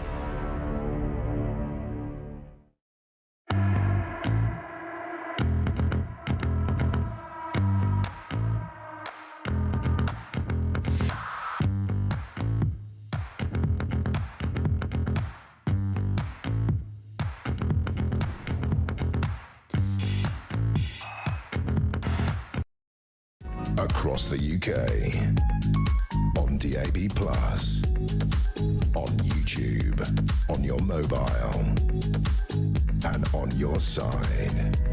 This is Talk. Yeah, happy Christmas. The news is so good. 10 to 9. Welcome back. This is Talk Breakfast live across the United Kingdom. It's where the nation and alarm clock Brits come to have their say. Morning, Judith. Good morning, it's Judy from Altoffs, West Yorkshire. I had a nursing career for well over 40 years, 25 of them years in NHS, and I always had the junior doctors' backs. I saw how hard they worked and how they were treated and poorly paid, but I'm afraid this time they've now lost my backing. After all these years, it's just greedy. They got a right big pay rise last time and they want another one. It can't be done. It just cannot be done. It's too much money. Anyway, I wish them all the luck in the world and all the people to use the hospitals as well, because they'll need it. Thank you. What a lovely lady, Judith there, talking about the doctors' strikes. Listen, we've got so much to cram in today. We'll talk America on a tick. A quick sports update. Push the button, big man. 90 minutes in 90 seconds. From The Sun. Big M. Martin Blackburn, good morning. Northwest sports reporter from The Sun. Here we go. It's a Man United fan, isn't it? Are you a Man United fan, Martin? No, I'm not, Jeremy. Promise you. Good. Promise you I'm not. I'm a Blackburn Rovers. Blackburn by name and by nature, mate. All right, well, that's depressing. Almost as depressing as West Ham are going to be relegated. I have to say, I made it back to my hotel room last night and managed to watch the second half of Manchester United-Bournemouth. I have to say, that's the best game of football I've seen so far this season. No defence, 4-4. Amorim finally changes his system. Manchester United, apparently, first half looked great. Bournemouth looked fantastic. That's what the game's all about, isn't it? Exactly, like Amorim said afterwards, Jeremy, for the neutral, it was a cracker, you know, and United were excellent first half, but then within 7 minutes of the second half starting, they found themselves behind. Then United scored 2 quick goals themselves, and they were winning, and then Bournemouth equalised, and if anyone was going to win it at the end, as you probably saw, it was going to be Bournemouth. A couple of great saves by the United keeper at the end, so quite a night. It was really breathless stuff. I watched Bruno Fernandes and I wondered whether one day he's going to implode actually on the pitch. It's extraordinary. Mate, I know you're a football fan in all entirety. I'm going to give you a little thing. My entire family, not me, are Chelsea fans.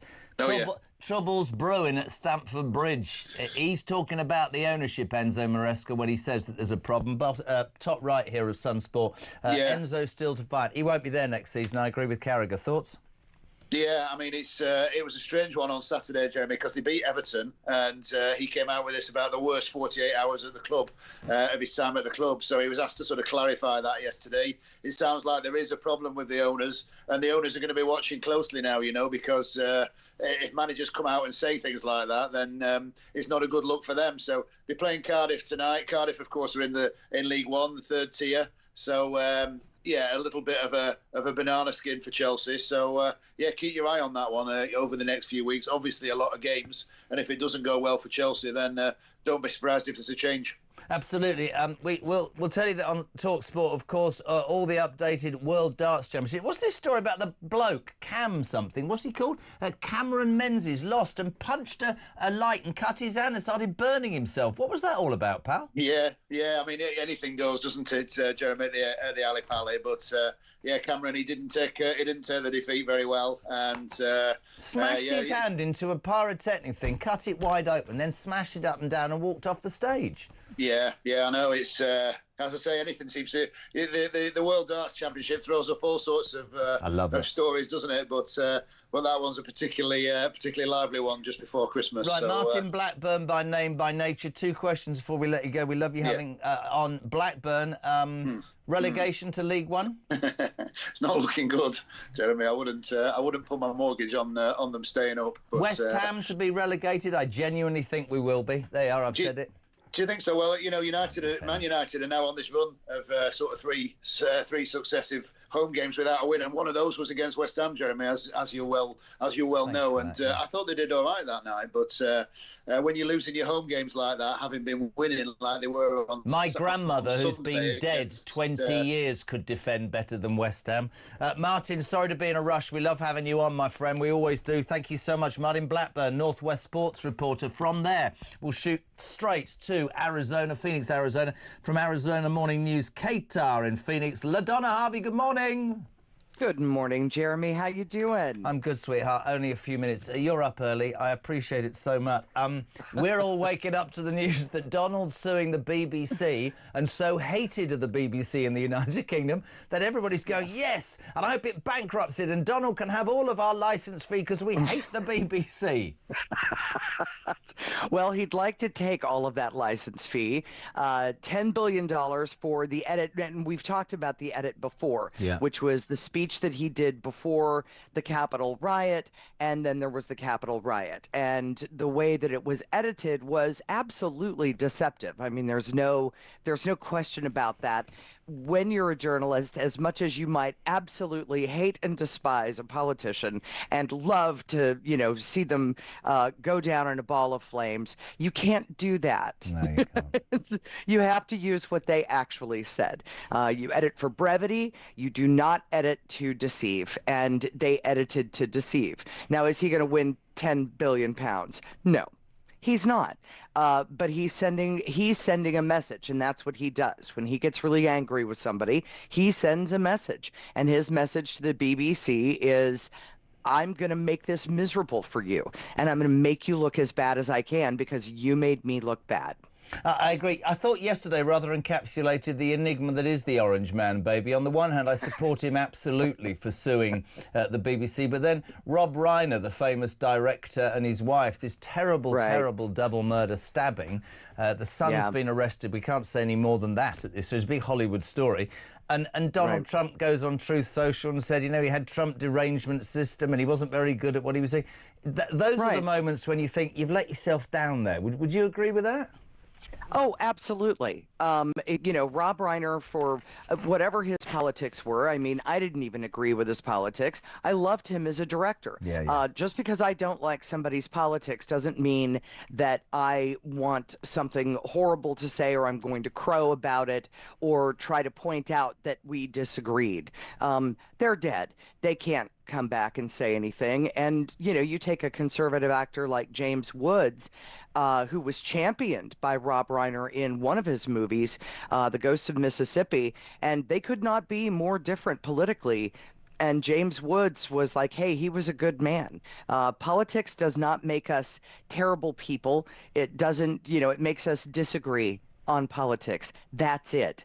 But we've turned into people who, for some reason, we just have to be mean about it. And that was mean. I think that's symptomatic in your country and in our country. I think there's a massive division. I mean, you look at what's happening in Australia. We've been talking here about anti-Semitism and Jews fleeing this country because they don't feel safe. The world's at a very, very precarious moment. We so appreciate you getting up early.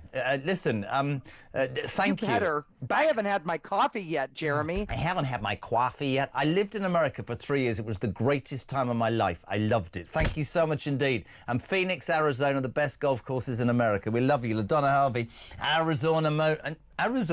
Arizona's Morning News. It's almost 9 o'clock. We're live across the UK. Congratulations, Jez, on the new show in 2026. There's Tasha and Hastings. If you haven't heard, a brand new breakfast show launches on Monday, the 5th of January. The creative team have come up with a brand new name for it. It's called the Jeremy Kyle Breakfast Show. Don't worry, OK? Literally, it'll be about the news, about Alarm Clock Britain, all sides of the argument, and your say, your chance to respond to the news of the day. That launches on Monday, the 5th of January. Right now, news at 9. Then we'll come back. Brendan O'Neill, chief political writer at Spike, talking Donald Trump, talking the doctors, talking about anti-Semitism and the fact that we might all have to be conscripted if we're under 60. So you just sit there during the news and you listen, boys, because you might sign up. I'm off to Barbados. Enjoy the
across the UK. On DAB+, on YouTube, on your mobile, and on your side. This is Talk.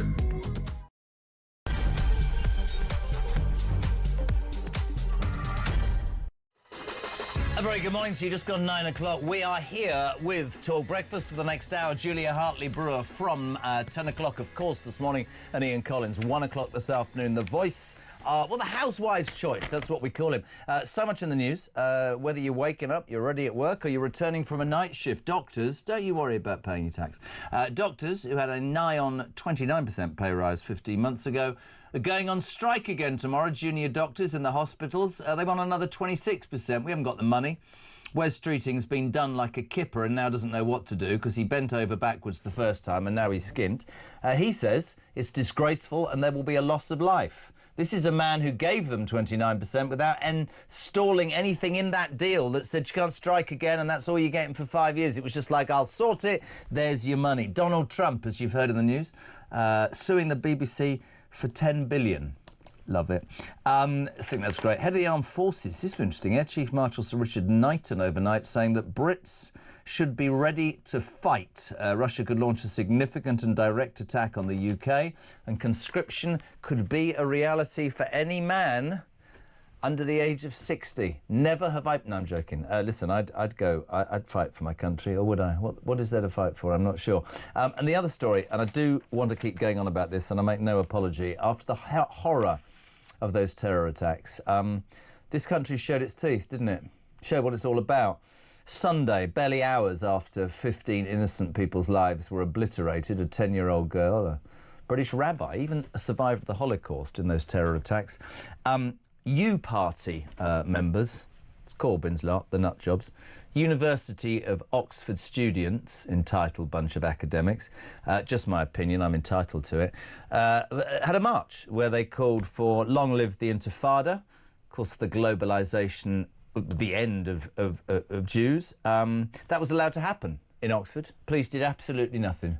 We'll call for Palestine, action to be... No, we're not doing anything. We're going to support that.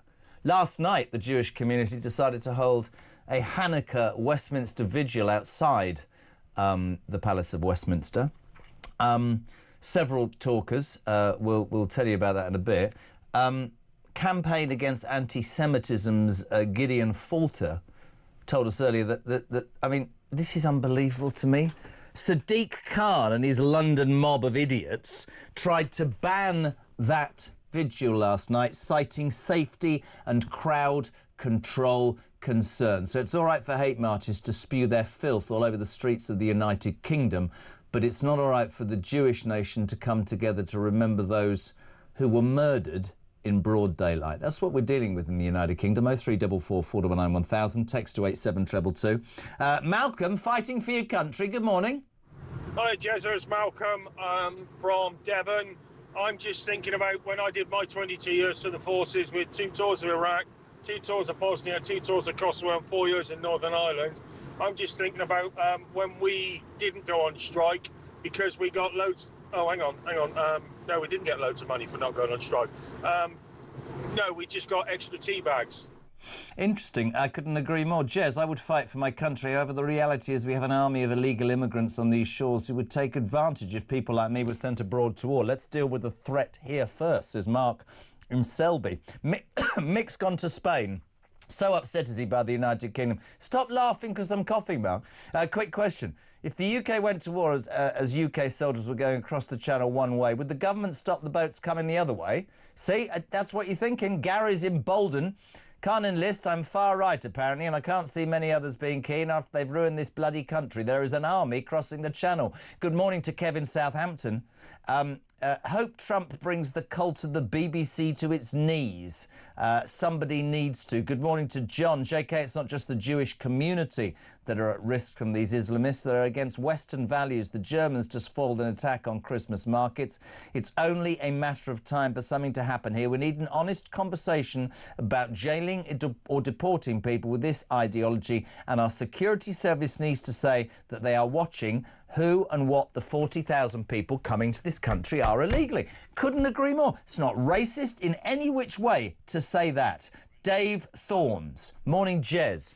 War. History has seen time and time again that failing governments call for external distractions such as a war to deflect from domestic mismanagement. It's another way of transferring our wealth to the military-industrial complex and sacrificing the next generation. This lot should be made to occupy the front line before anybody else. Finally, very quickly, Cliff in Berkshire. JK, problem is the left see racism everywhere. They have successfully managed to get people to believe that racism is the worst crime someone could commit. The majority of people tend to keep to their own kind. Most of my friends are like me, of Irish heritage, Roman Catholic, a pensioner and white. Is that bad? I feel no ill will to anyone else, but I have more in common with those who are like me. Again, he's entitled. We say a very good morning to one of my favourite guests, chief political writer for Spiked, another man who doesn't owe his career to me. Brendan O'Neill, a very good morning, sir. How are you? I'm good, thanks, Jeremy. How are you? Well, I'm struggling with this. It's Christmas. It's just about the most miserable time I can possibly imagine. I've been doing this a long time. You're always a man that speaks sense. Let's start with the resident doctors. Maybe I'm out of touch here. 28.9% 15 months ago. Another tone-deaf 26%. Even Streeting, who bent over backwards and gave them everything they wanted without any control, says that people will die. I think it's greedy, and I would go as far as saying, Brendan, which I know the Tory government, sorry, the Tory party, that was a slip of the tongue, are very keen on. I would ban them. I think, like essential services, doctors and the army, these people should be forced. They're not allowed to strike. I can't have it. This is a left-wing union holding, well, not just the government, but the British people to task. They're holding a gun against their heads, aren't they? It's horrendous, you know, and I'm someone who I recognise the importance of the right to strike. Yep. I think lots of working people over the decades, over the centuries have gone on strike for good reasons. You know, they needed better pay, they needed better conditions. History is full of those kinds of uprisings. This is not one of those. This is a bunch of entitled, narcissistic brats demanding more and more and more that they know we can't give them, that they've already got more anyway, plus they are endangering the health and the lives of the citizens of this country.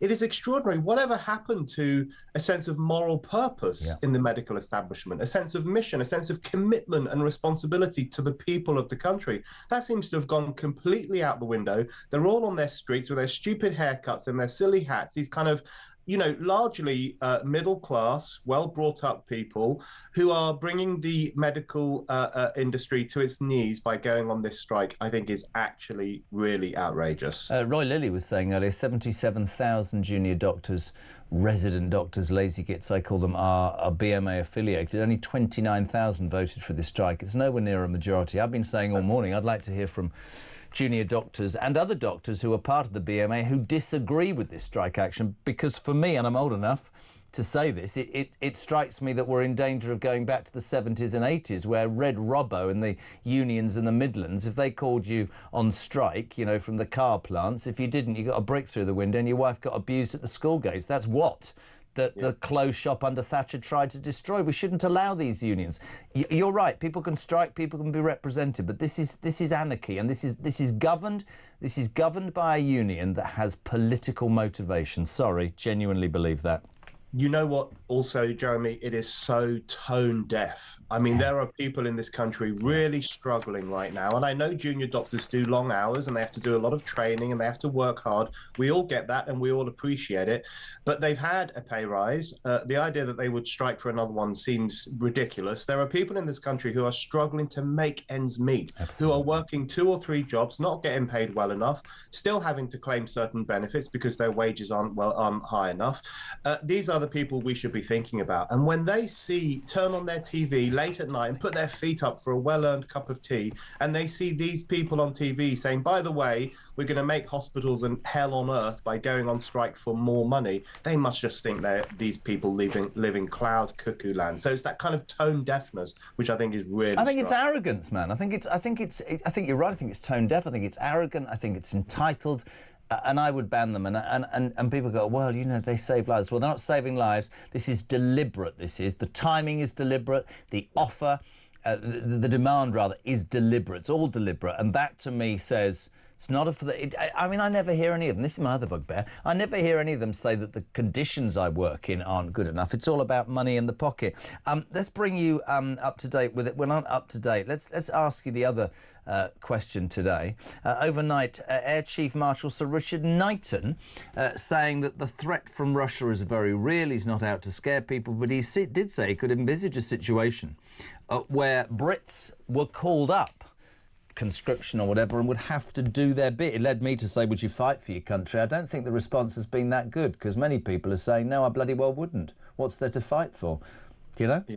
Well, that's what a lot of people are saying. And also, I'm afraid to say, we have a younger generation these days who are not able to fight for the country and wouldn't anyway. You know, polls continually find that the Generation Z, 18 to 24-year-olds, are not prepared to fight for the country, don't really believe in this country, a majority of them, think Britain is racist and would never take up arms to defend it.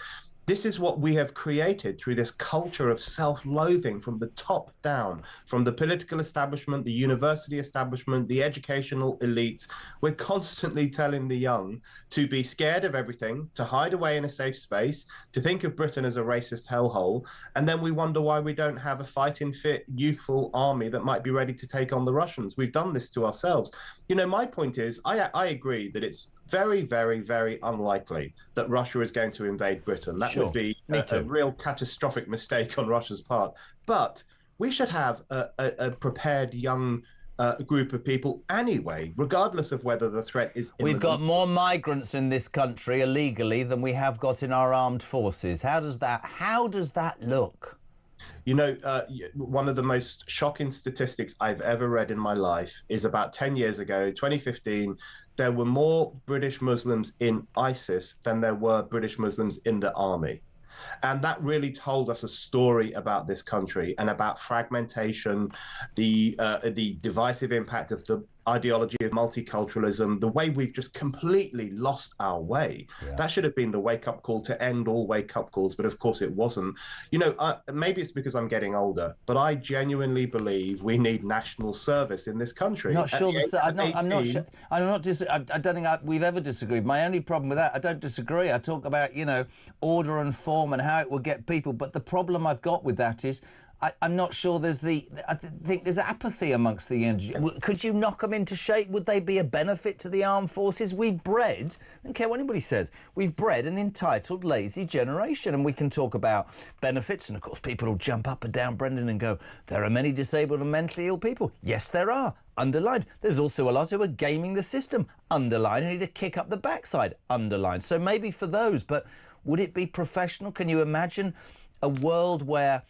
My old man would tell me how when they was conscripted, you know, the army sergeant major was a terrifying human being. Can you imagine nowadays? Oh, you've traumatised me. I'm going to have 6 months on the sidelines through anxieties, maybe do 10 press-ups. I've hurt a muscle. I just can't see him being strong enough, man. We make too many excuses, I think, nowadays.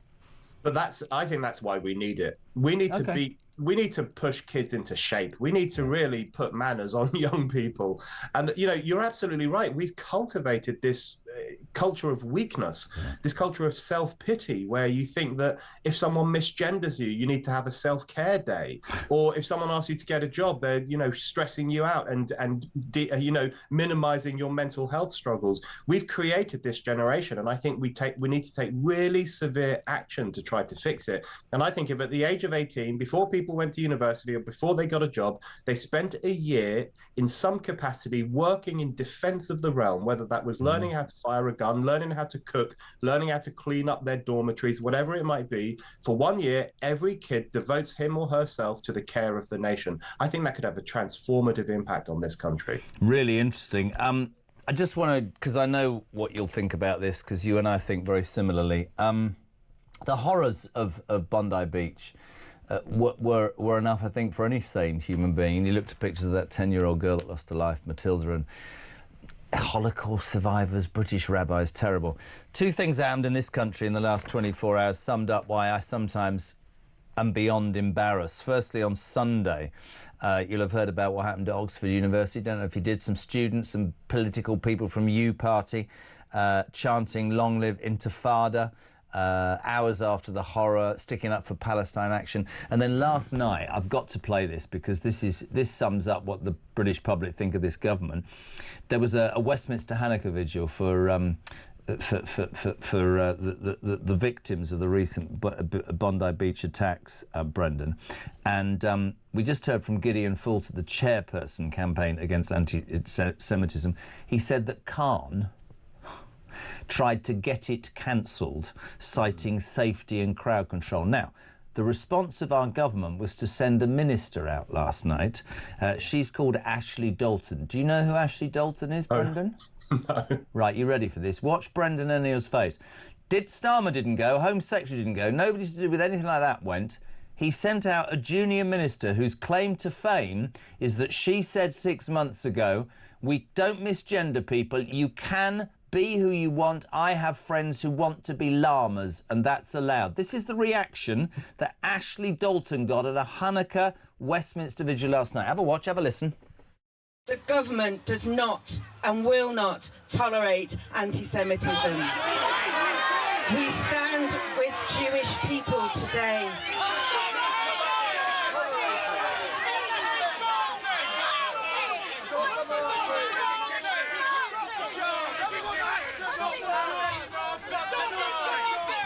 I understand.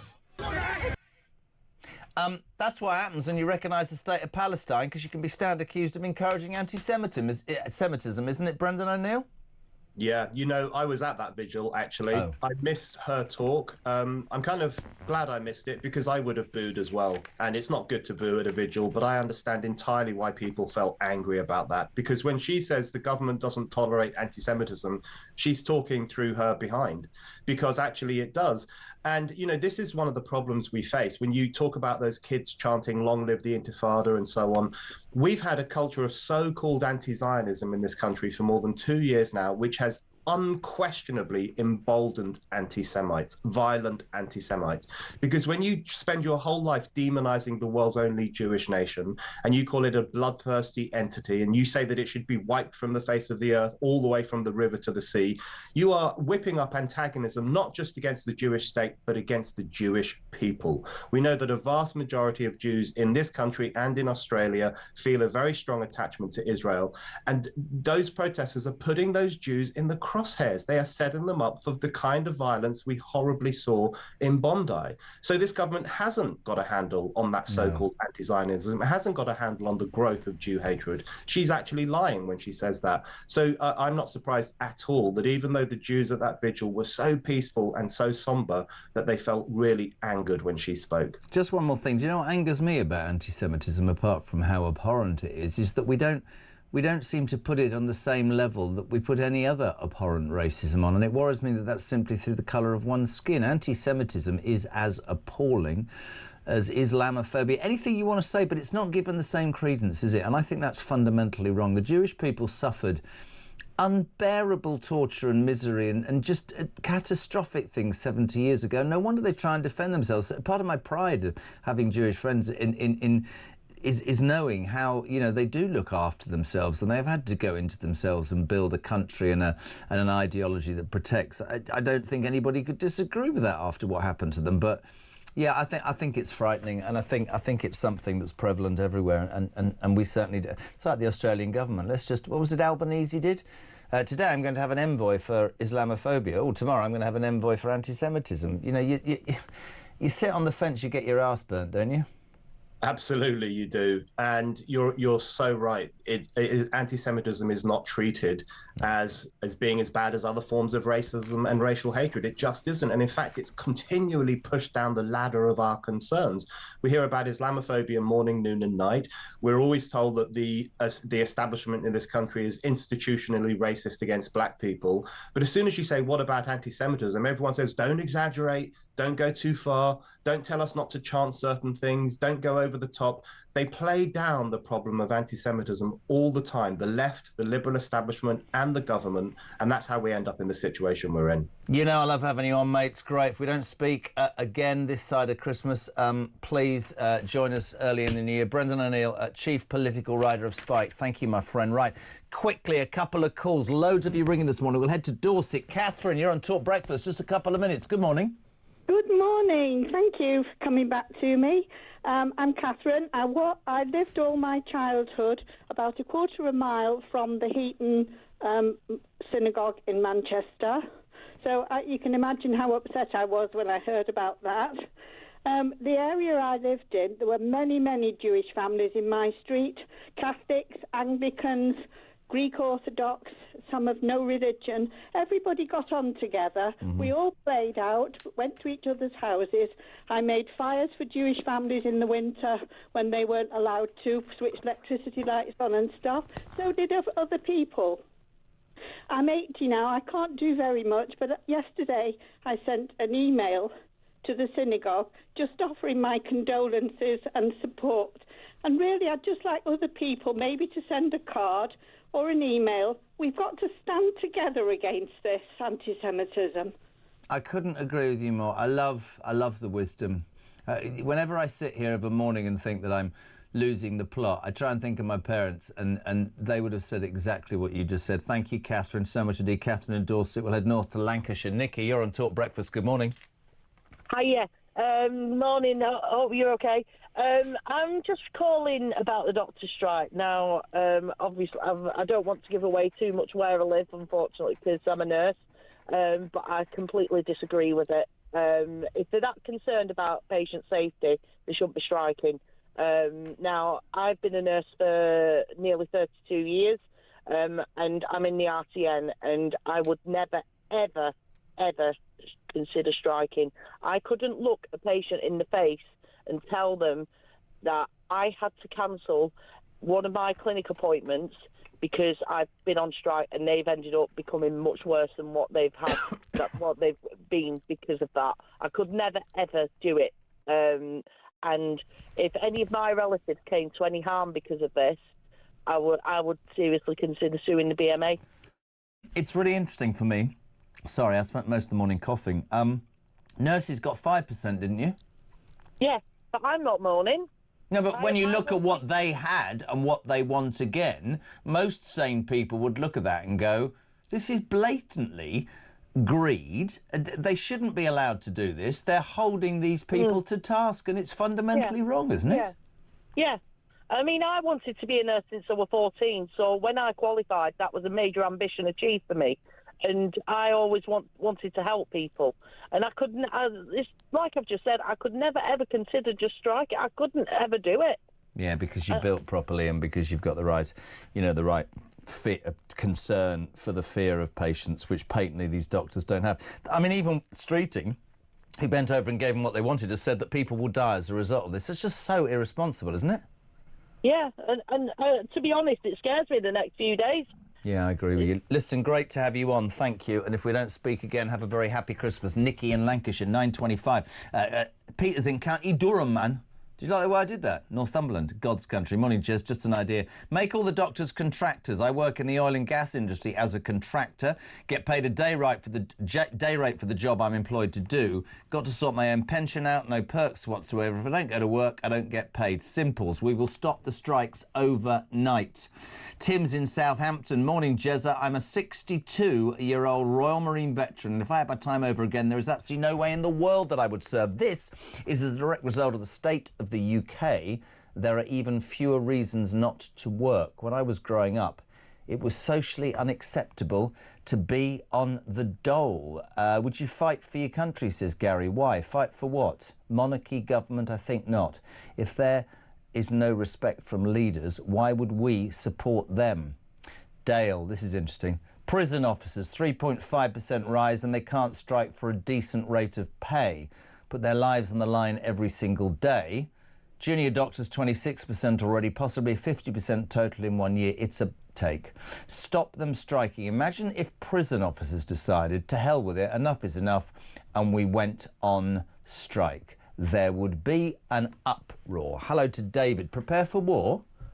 These politicians have the front to stand there after destroying our country for decades and tell us we're under threat from nefarious states as more and more people just walk across our border without being stopped.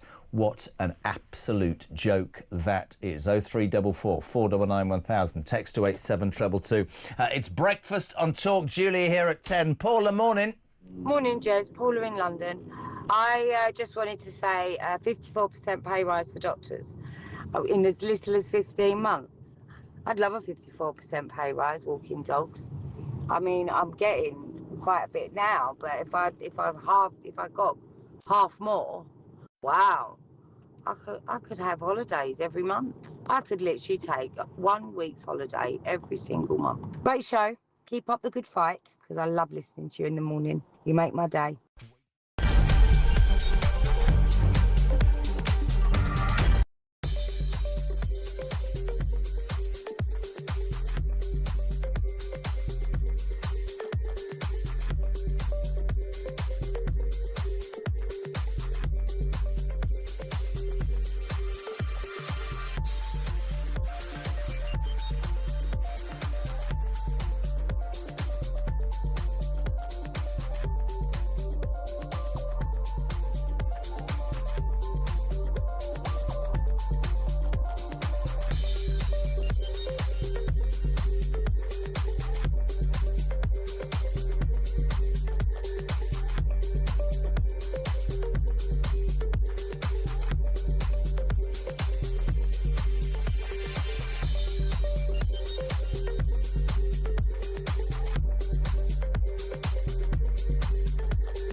Across the UK, on DAB+, on YouTube, on your mobile, and on your side. This is Talk. Welcome back at 9:30. We're live across the United Kingdom. Talk is, of course, where the nation comes to have its say. It's the home of common sense. We're here until 10 o'clock. Julia taking the reins as ever, sounding brilliant throughout the week. 0344 499 1000.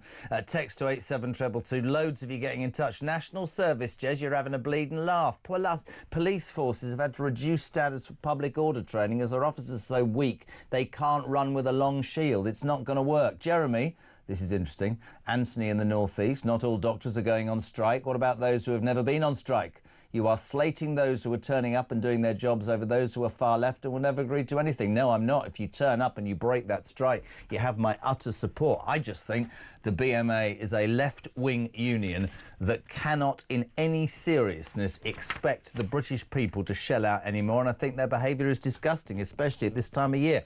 We had a lady on yesterday. The spike was extraordinary. They loved her. News Corps Australia-Europe correspondent now in the studio taking over. Sophie Ellsworth, good morning. Good morning, Jeremy.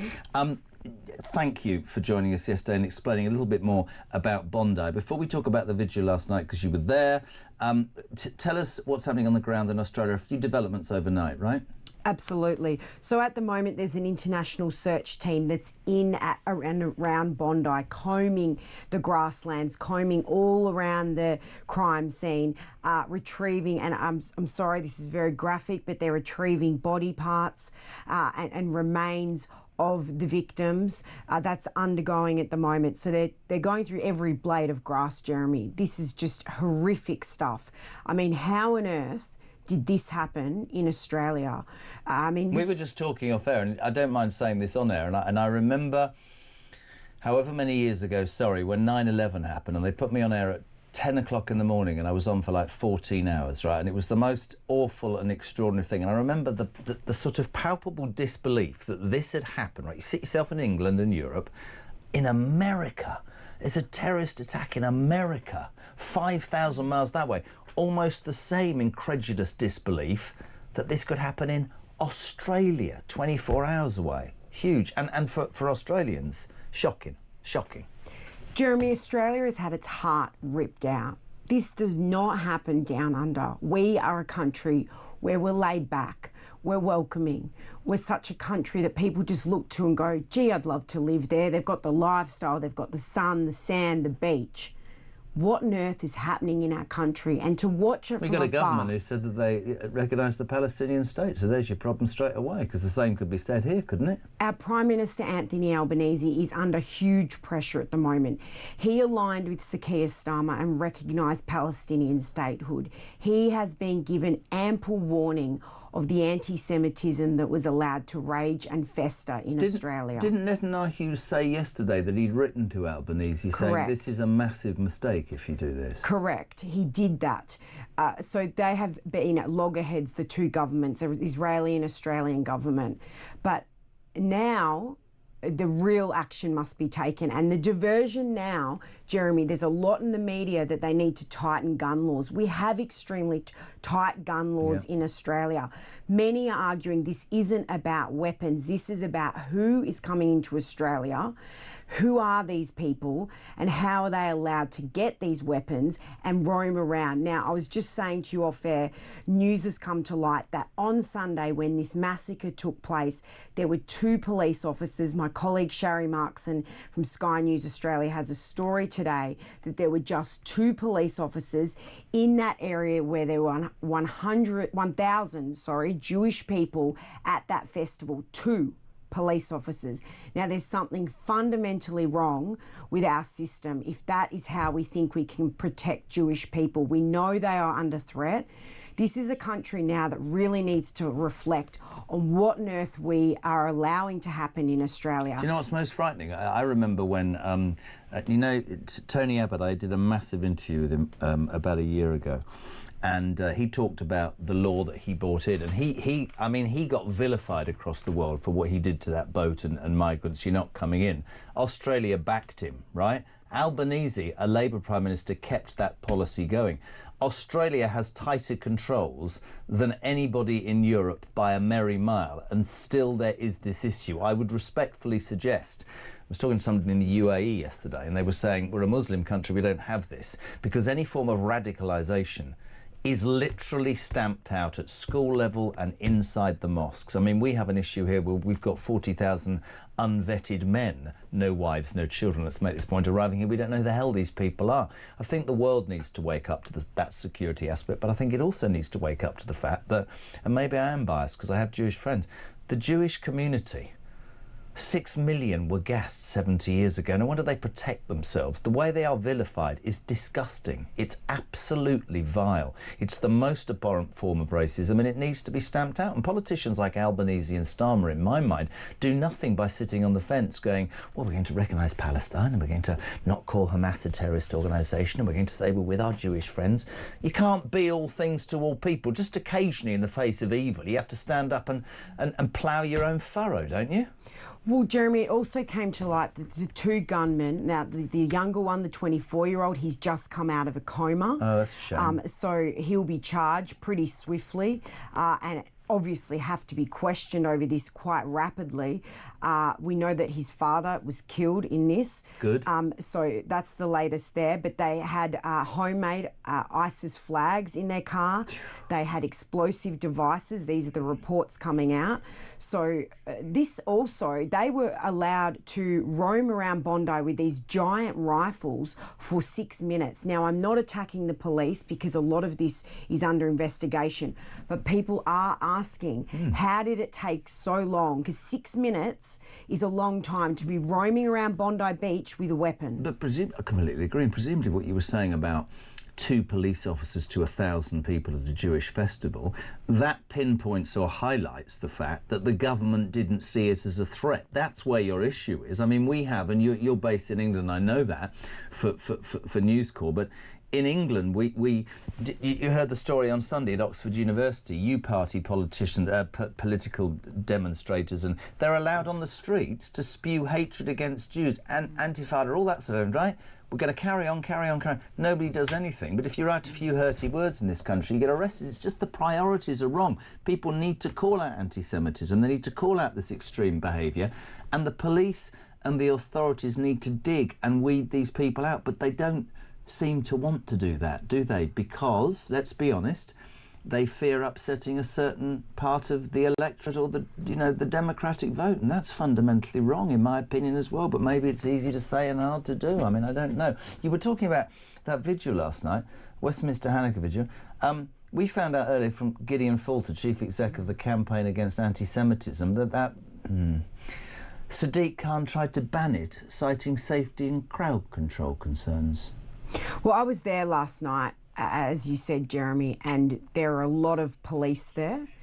We were crammed into a section just beside Parliament Square. The minister was booed by the crowd, heckled, told to stop the hate, called a liar repeatedly. It got pretty tense there because people are really angry, and rightly so, that this is going on. And it was actually really nice to see British citizens come out and show their allegiance with Australia, their allegiance with the Jewish community, and to stand there with them, because we are looking to people to say, please be with our country, because we are in a country that is mourning. We're not used to this. No, absolutely. Listen, great to have you on. Always busy on the show, but please come back very soon. News Corps Australia and Europe correspondent Sophie Ellsworth in the studio. Got to go very quickly to Stephen Pollard. Stephen Pollard, of course, columnist for The Sun. Great article on page 10 today. Stephen, a very good morning to you. Hi, Jeremy. Well done, my friend. You wrote an article the other day which just screamed of brilliance to me. Why are we still allowing this anti-Semitic hate on our streets? Stephen, you'll have heard last night there was that sort of, how do you describe it, Westminster Hanukkah vigil, that the Labour minister, the one who famously said we can identify as llamas, that's about as much as she was famous for, was booed absolutely by the crowd. We have a mayor in London who wants to stop that vigil taking place. We've got U-Party politicians and supporters and Oxford University students carrying out and being allowed to a demonstration hours after those murders. And yet we've got police who will do nothing, and they allow this hatred to be spewed out on our streets against the Jewish community. I think it's disgusting, my friend, disgusting. Yes, won't disagree with you there. The thing that gets me is what we hear after every anti-Semitic incident, not even just terrorism. We hear from politicians there's no place for anti-Semitism on the streets of Britain. It's the incantation that they all come out with. And yet it's, well, to be blunt, it's a lie. because the evidence shows there's a very large place for anti-Semitism on the streets of Britain. I mean, the day before the Bondi Beach attack in Birmingham, a demonstration took place with a huge banner going across the street which read, "Brum says, one solution, Intifada, revolution." And just to add to it, in the middle of it was the inverted red triangle, which is the Hamas signal. The police stood there and watched. Tell now, people, you know this, tell people, Stephen, what intifada means, because this is really, really important, because I've been using it all morning. Yeah.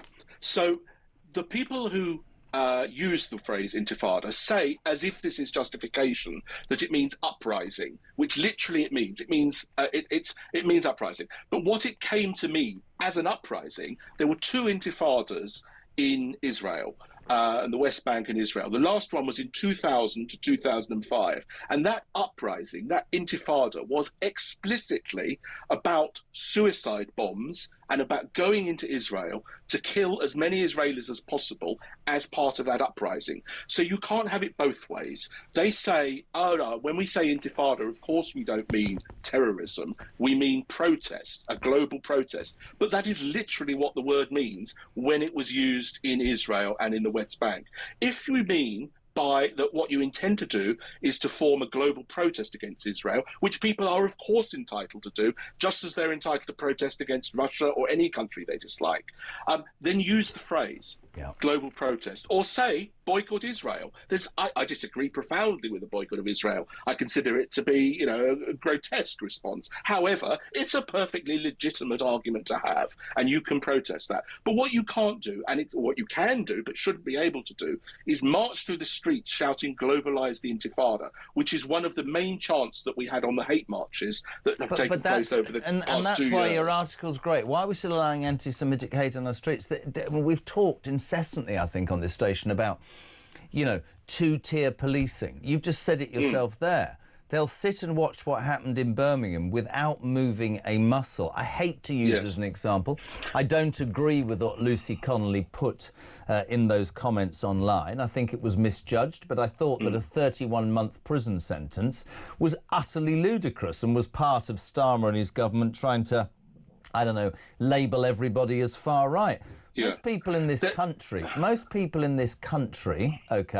just want to get on with their lives and have a peaceful time. Those hate marches are hateful and they should be banned by the government, shouldn't they? There is another aspect to this which I think is very important, which is even when the police do make arrests, and sometimes they do, the problem is that the Crown Prosecution Service doesn't follow through. Why? And won't charge. Well, so it was explained to me by by CPS lawyer that to coin a phrase, it's infected with woke, basically.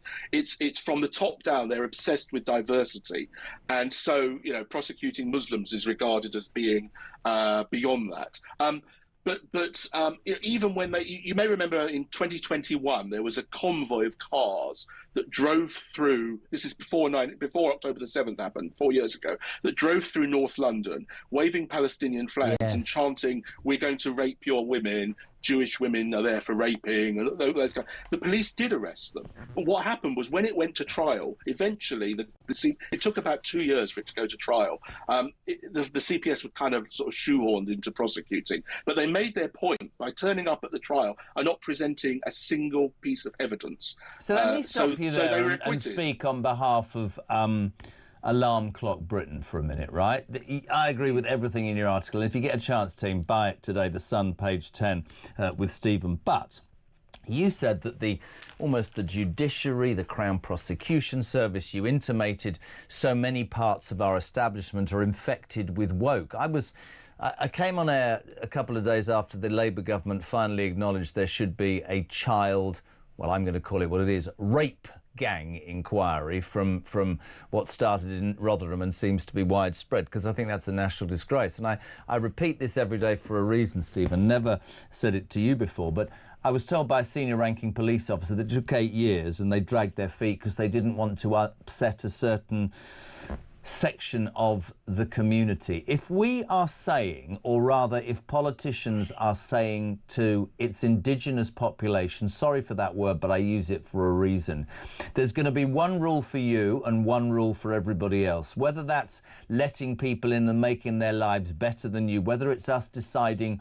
what people are allowed to demonstrate and what aren't. If we're going to push our ideology through our police work onto you, if they are that stupid and naive, and I'm just being honest to you as a 60-year-old man who has strong opinions, that's not going to end well. The British public, the silent majority, really are waking up to the fact, I think, that they've had enough of being treated the way they're being treated. And this, to me, is another appalling example. The Jewish people are next. You know, it's not fair.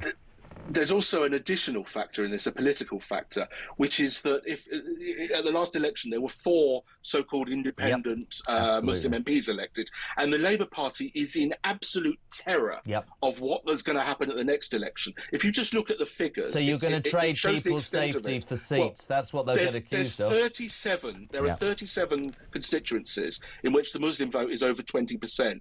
And in another 73, it's over 15%. And the Labour is scared witless of this. So, as you say, they're effectively trading people's safety for their fears of losing their seats at the next election. I've got 30 seconds. Where in your mind, great article, thank you for writing it, where does it all end, Stephen Pollard? I'm so sorry to end on a desolate note, but I really don't see any great hope, because our political class as a whole simply refuses to confront reality. They mouth incantations and use lots of hot air, but when it comes to taking action, they simply sit on their hands for whatever reason. Politically, morally, trying to be all things to all people, but you're absolutely right. Anti-Semitism is a cancer, and we need to do something about hate marches that spew hatred on the streets, and police who are either not wanting to or not allowed to. You talked about it being infected from the top. I couldn't agree more. I think the ideology of senior police officers has got woker by the minute as they climb, as Peter Blexley says, the greasy pole of promotion. To box tick, what happened to policemen and women on the streets getting intel and arresting people who commit crimes? Because that's another thing. Call me old-fashioned. I thought my government was supposed to protect me and protect my country. Seems to me we did the complete opposite. Look what happened with West Midlands Police and the ban on visiting Israeli fans at Aston Villa. They've been exposed for having effectively made up the intelligence, just in order to do the bidding of the of those independent Muslim MPs in Birmingham. So good to have you on, Stephen. Seriously, if we don't speak to you before, have a very happy Christmas. Definitely we'll get you on the show afterwards. Stephen Pollard, read that article today, page 10 in The Sun. Stephen Pollard on Talk.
Across the UK, on DAB+, on YouTube, on your mobile, and on your side. This is Talk. Julia here from 10 o'clock, and as you heard, Ian here from 1. Jeremy, why not conscript all the junior doctors that strike? They will be paid less and bolster the military to backfill any future strikes. Also, if we get a war, the farmers will not be able to feed the dwindled military, not to mention the population. The Labour government destroyed farming and doing the same with the military. That was Norman in Hertfordshire. Jez, as yet another in a seemingly endless trail of Muslim terrorist atrocities carried out this time against innocent Jews on Bondi Beach. This Labour government is now accelerating its new Islamophobia definitions. It's clear where its priorities lie: to totally silence any genuine fears or criticism of Islam. This is beyond Orwellian. Paul in Fife. Andy, JK, I'm fed up with our government just standing with communities once it's too late. They need to take positive, visible action. Jacqueline in Liverpool. Chester, did you just say that we haven't got the money to pay for doctors? Sorry, but I nearly fell off my bleeding chair laughing. We seem to have billions to spend on boatmen and bums on benefits, but apparently we don't have the money to pay the doctors what they're worth. I would only take exception, Jacqueline, to say they're not worth another 26%. I don't give a sorry, I don't. I don't think they're worth 54% if you're giving nurses 5. I believe there should be an across-the-board wage increase, so it's fair. Rob says, if a US court backs Donald Trump against the BBC, then the case is brought to the UK where it's judged by our courts. If it's found to be within... that basically wants Donald Trump to screw the BBC. Hear, hear. David's from Dover. Oh, nice. NHS waste. What about the boat people? Took my father-in-law to hospital to have a dressing change. The nurse opened a pack of 6 scissors, offered us the remaining 5 as she would have to throw them away. Can I just do this story because people never believe it? My mate's wife is a nurse in A&E. Bloke comes in, migraine. Wow, hospital. 2 paracetamol, packet of 60, has to throw away the remaining 58 because of health and safety reasons. Ash, good morning. I've no idea where this has come from. Stay with me, team. I took my dog to get her spayed. Right? The vet said you need to wait for her first season at least to allow her to meet full maturity. It could be damaging to their health. Oh, this is about puberty blockers, but they're happy to do this to kids. What the hell's going on? It's sick, I agree. And finally, Leslie, for now, I was disgusted to hear Khan trying to stop the Jewish vigil opposite Parliament last night. What a pity he doesn't stop the pro-Palestinian demos taking place in London weekly, which is costing the country a fortune, policing these. Thanks for a great show, JK. By the way, I hope Trump sues the arse off the BBC and they close. Good morning. In Preston, Mark, you're on Talk Breakfast. How are you, son? Good morning, Jeremy. A little bit shocked at getting the call. You got a minute and a half. Time is money. Come on, let's go. First-time caller, former Royal Marine. My son is in the military and my daughter is a nurse. If you go back to, you may or may not like Thatcher, but when we had the Falklands, we went down south. Everybody was behind the Paras, the Marines and the other regiments that went down there. Fast forward, we go to Iraq and Afghanistan. And at that point, I would have put the British Army against anybody in the world. Across the board, brilliant. They may not have had all the equipment that they needed, but the spirit was there. So what's happened since we left Afghanistan from being a major fighting force with respect and capability? So what's happened to us now? I'll tell you exactly what's happened. Successive governments have seen it as an easy target to take money away from the military, believing that there was no threat. Starting with Cameron, May, all of them took money out, and suddenly we're in a stage in the world where we have more illegal migrants in this country than armed forces personnel. We're spending billions supporting everybody else, people that come to this country, foreign wars, and we haven't done enough. I don't want you to think me rude, my friend, but I have to move on. Mark in Preston, I appreciate you. Call us 5 to 10. We're live across the UK. Abuse your position. Oliver, Iris, in the car. We did Euro Disney. They're listening to Talk. Thursday, Lapland. My life is traumatic. Love you guys. See you very soon. This is Talk Breakfast.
the Talk app.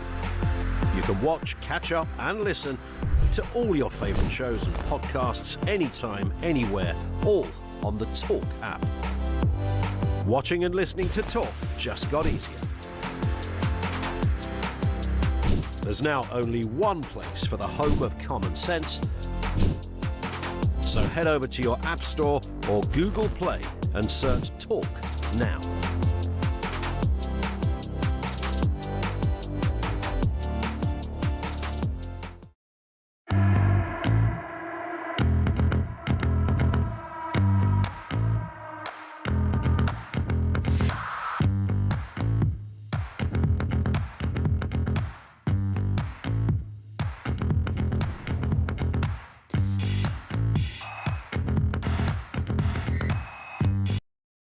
Across the UK, on DAB+,